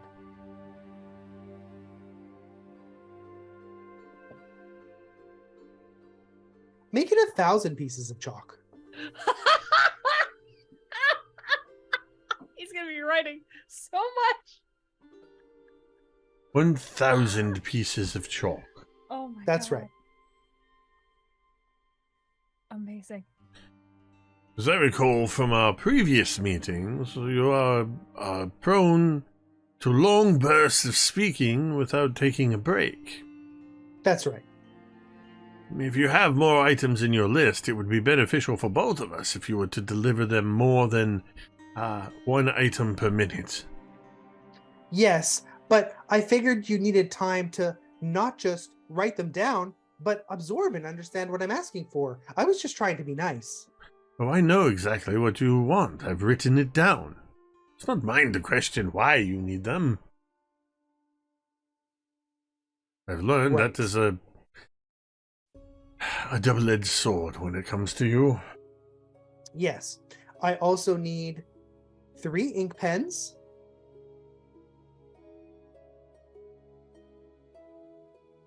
6 inkwells,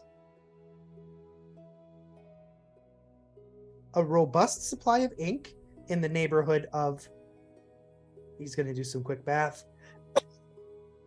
5 refills, and parchment. 100 sheets. Wow.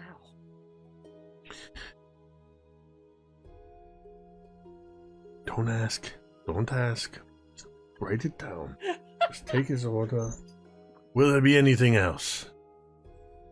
Not at this time. All right. I will, that's going to run you, and he says a number that I will give you later, because I don't know the cost of that stuff right now. That'll cost you a bunch. This many. But he doesn't balk at any of the items you've asked for.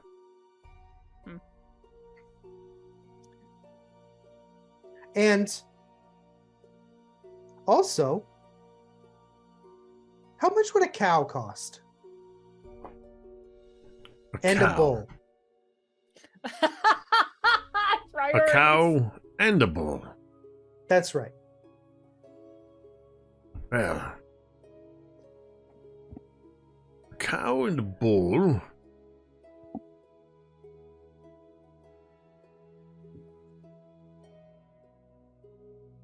Thought I could get to those quicker than I am. A cow is going to a cow is going to cost 10 you. gold pieces. Where'd you find 10 gold pieces? On roll20.net. 15 for an ox. He'll give you the prices for those. Not that I'm doubting you, but there's other costs involved No, there. it's fine. It's fine. I don't see. I'm looking in the equipment It's okay. list. It'll cost Anyway. us some money. Yeah, it's going to cost a little. The bowl's going to cost more. The bowl's probably going to cost you a bit more, but I will get those numbers to you. Okay. And he will, Dog will order one of each.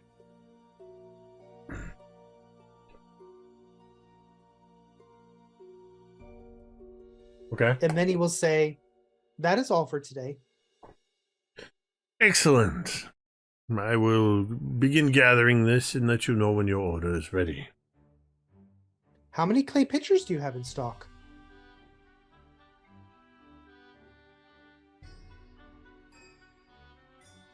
Five.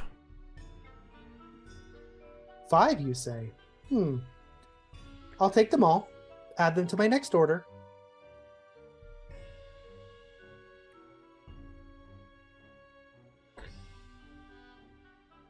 Very well. That's all. For now. Wonderful. And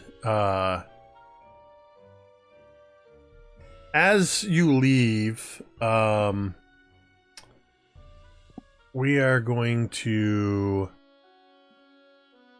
real quick. Togo, over this next couple of days, is there anything? Oh, you wanted to go to the temple. Yeah. Okay. That's going to be the Temple of Ogma.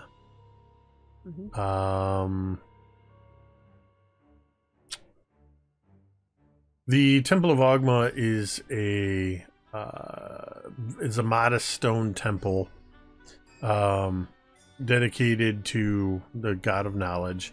It has a bronze bell that is typically rung to announce the beginning of services. This stone building, which has this sort of domed roof, and there are pillars that rise up on the sides, on the corners. The top of each pillar on the cornices of the building are four. On each one is a single gargoyle that seems to be holding onto the roof with one hand, and with the other hand is holding an open book in their hand. And the temple is currently attended to by a human person of Shao descent, that their name is actually on the plate outside of the temple, that indicates it's the Temple of Ogma. Lorekeeper Kai Tiger Steel.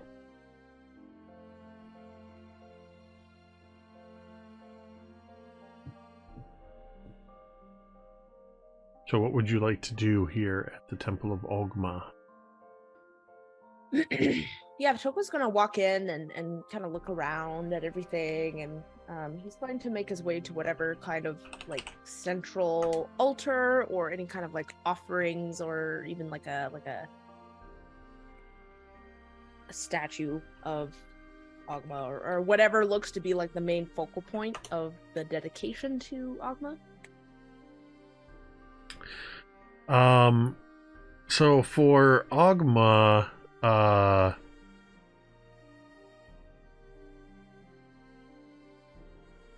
you would see that there are some of these I'm trying to think of the word, like oh my gosh, I can't think of what they're called. Freezes? I don't know if that's the right word I want. Like topographical art piece. I think freeze is the right word. Mm-hmm. That depict a Ogma, the god of the Lord of Knowledge, as a handsome, dark-skinned man in very stylish clothes, and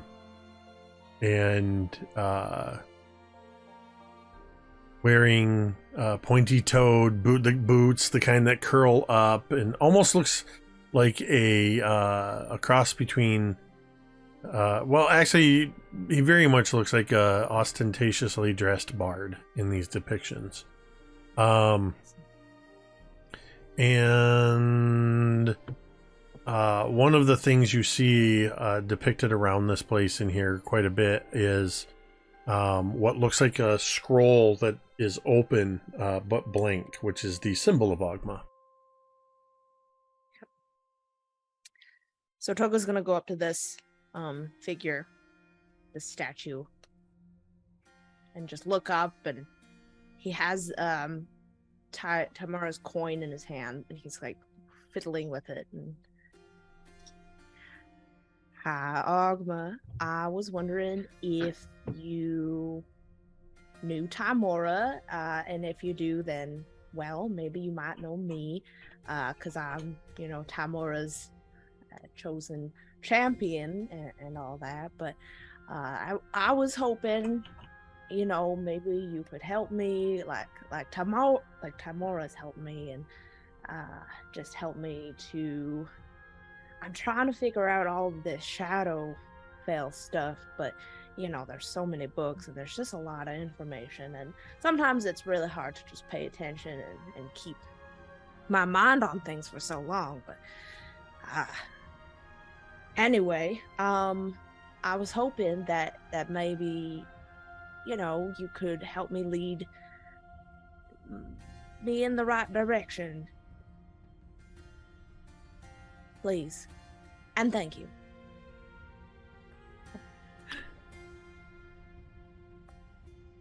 He's just gonna sit there. Make a D100 roll for me. All right. 53. All right, and I'm gonna roll my D100.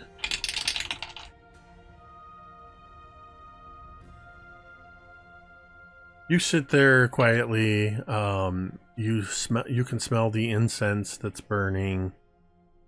And how long would you sit there? Oh, for hours. He's just gonna sit there and just kind of. Okay. Togo has a super long attention span. He's just content to just kind of sit, really confident that things are gonna work out for him. Just as long as he sits, he's just waiting for a sign, basically. No matter what that is. After about 2 hours of just sitting there in the peacefulness of this place, you almost, any noise that's happening outside seems to just be gone as you are meditating in this space. But after about 2 hours, one of the statues in the corner of the room moves. And you realize it's not a statue at all. It's a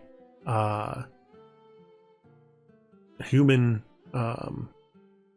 woman with her head is shaved bald, and she's wearing the vestments of Ogma, and she had been sitting in a meditative state in the corner of the room, unmoving, and after about 2 hours, she just very delicately, she puts her hands down on this little, like at the along the walls. There's the decorative where it's almost like a, I don't know, like 2 feet up, like a little shelf that she was kind of sitting on. This, I don't really want to say baseboard, but kind of like that. She puts her hands down and lifts her entire body, so like sitting cross-legged is sort of hovering for a moment. And then she just, while holding herself up, unfolds her legs and almost soundlessly stands up. And she walks over and just takes a taper from the altar and replaces the now burnt down stick of incense and places more incense in there. She gives a glance over to you.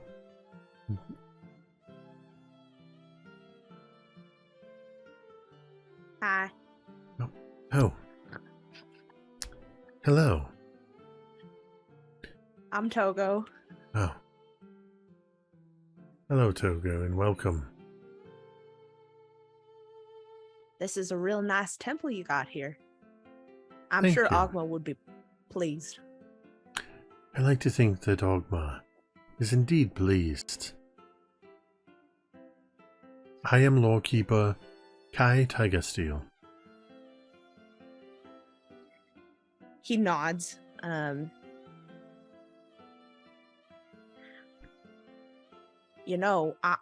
waiting for some kind of sign. Do you know how long it takes Ogma to usually give one out? Well, that can that can depend on numerous circumstances. I dare say, she looks outside through the open doorway to the crowd of tents and people.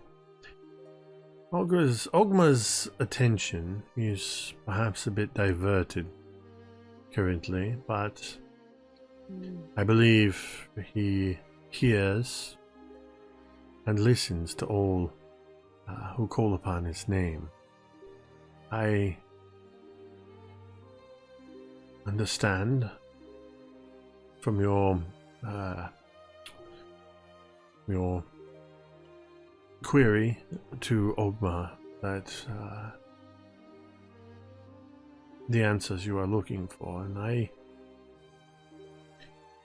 though I do not claim to speak for Ogma, as lawkeeper of the temple, I would like to offer you a piece of counsel if you are receptive to it. Togo nods, smiling. I have found that sometimes when we are searching for answers, while we are spending all of our time looking around to see where the answers are, the answer or the key to those answers are often closer to hand than we realize.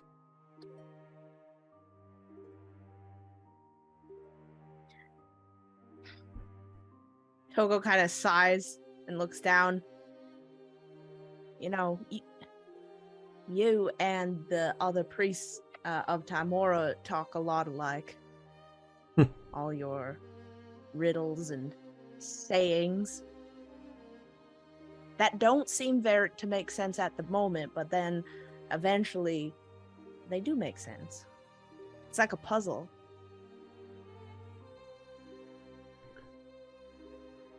The gods themselves are a bit cryptic.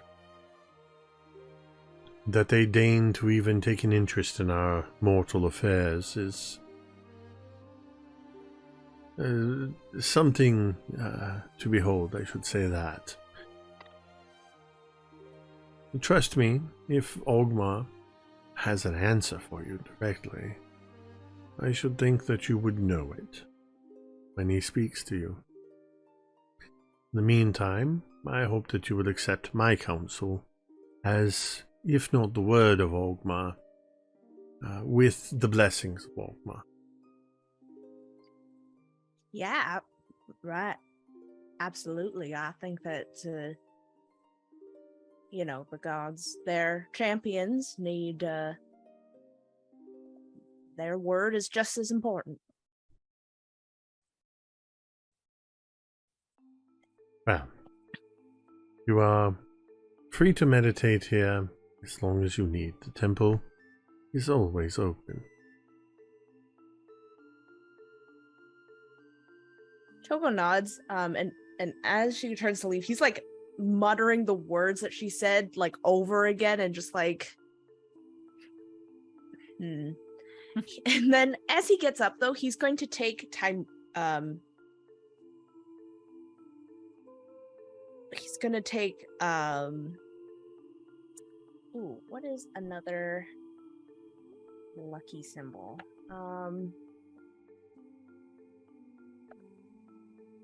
He is going to take.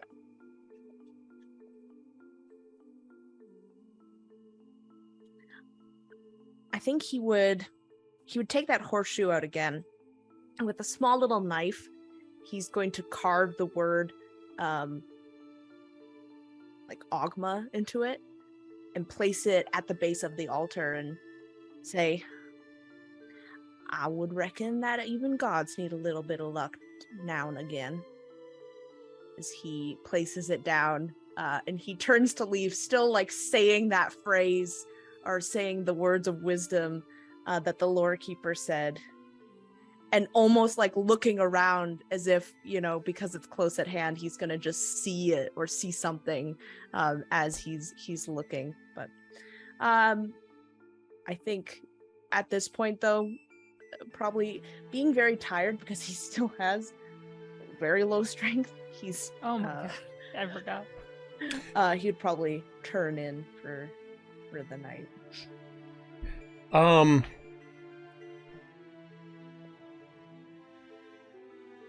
Teera.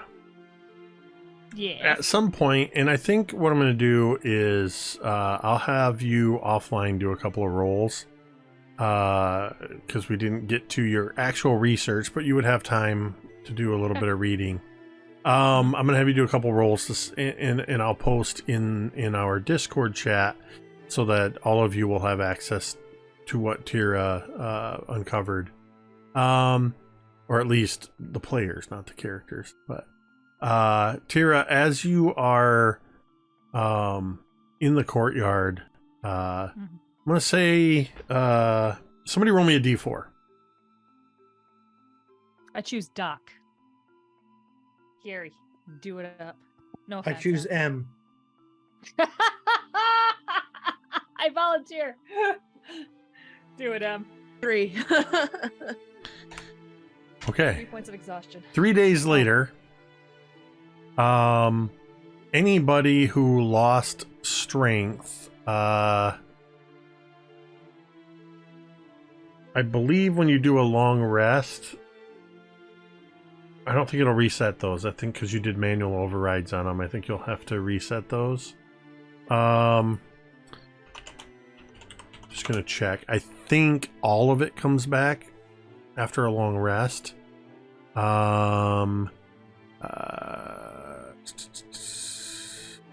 Sorry, that was... I just want to double check this because I don't want to mislead you, but I also want you to be full strength if you're able to. The strength drain and the reduction. Okay, yes. Your reduction in strength returns to normal at the end of a long rest. So 3 days pass during this time that you are all doing these various tasks, and I think one thing I almost called you Kalo. Togo, after you set the horseshoe on the altar, when you walk out, the very first person you see as you're thinking about these Shadowfell gateways and that you're trying to research is you see Vorn. And it's just this moment as you walk out, just as luck would have it happen, the crowd sort of moves in a way that you just see Vorn standing there. And I don't know if he's talking to somebody or what he's doing exactly, but you see Vorn. Teera, you are crossing over from doing some research. You've learned some things in your research. And as you are heading towards the hearth, you hear a familiar voice that says, "Oh, Teera! Teera!" It's Irony, the tiefling, avowed. Oi. Hey, Irony, what's up? I've I was looking for you or one of the others. Yeah. Have you seen Little One? Not recently, no. I've been researching some stuff. Why? Have you seen Little One at all in the last couple of days? And I would assume I haven't, right? No. No, I haven't. Not in a while, no. I can't find Little One anywhere. About every couple of months, Little One is given escorted access to the inner ward so that he may peruse new books to read. Yeah. And I know I wasn't able, a couple of days ago, I wasn't able to go with him. Teera Sivoste had me doing something else for her. And the avowed that was with him, they lost him. They said he was something about, he had taken a particular interest in some section of the library of self-help books or something. I don't know, but I have gone back there many times, and I was just wondering if any of you had seen him. I can't. How did they lose him? He's gigantic. How did they? I know, right? I have no idea how they just lost him. They brought back the book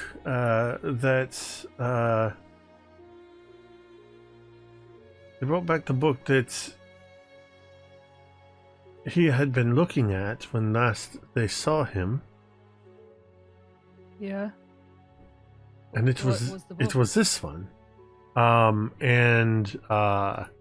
They show you a book that is of very fine green leather with gold filigree around a reflective mirrored surface. The gold filigree is sort of wavy and in a way that almost makes it look like, if you look in this mirror, like you're seeing hair, like it's a decorative embellishment on this. And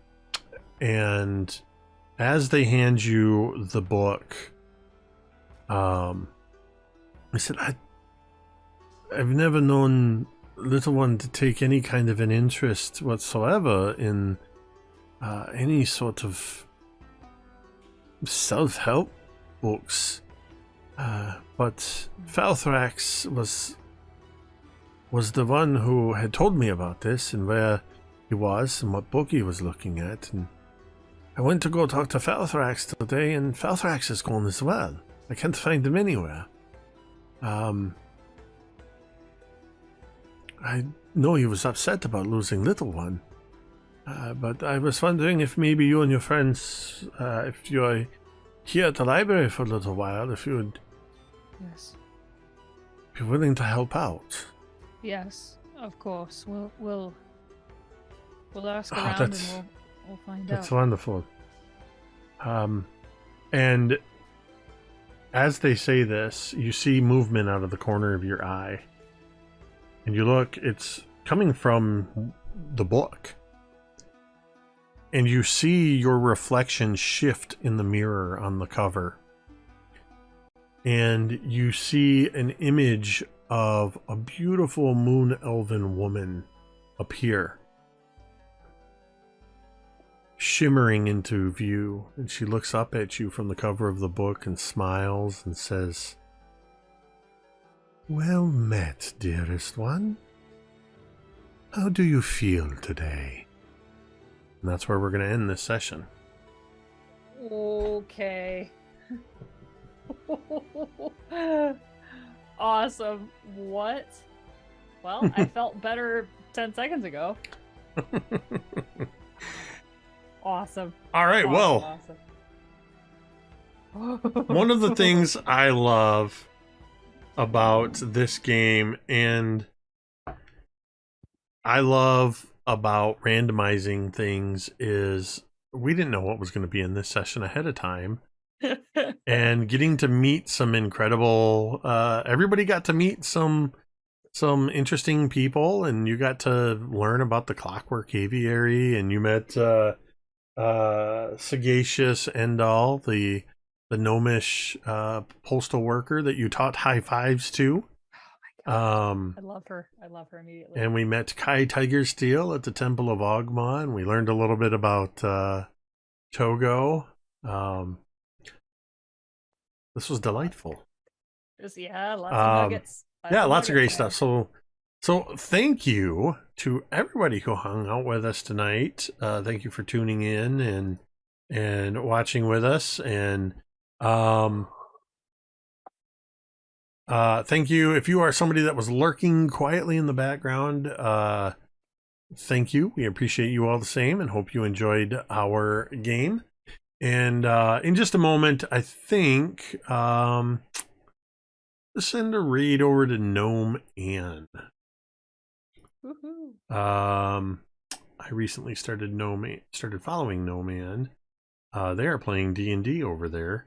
Ooh.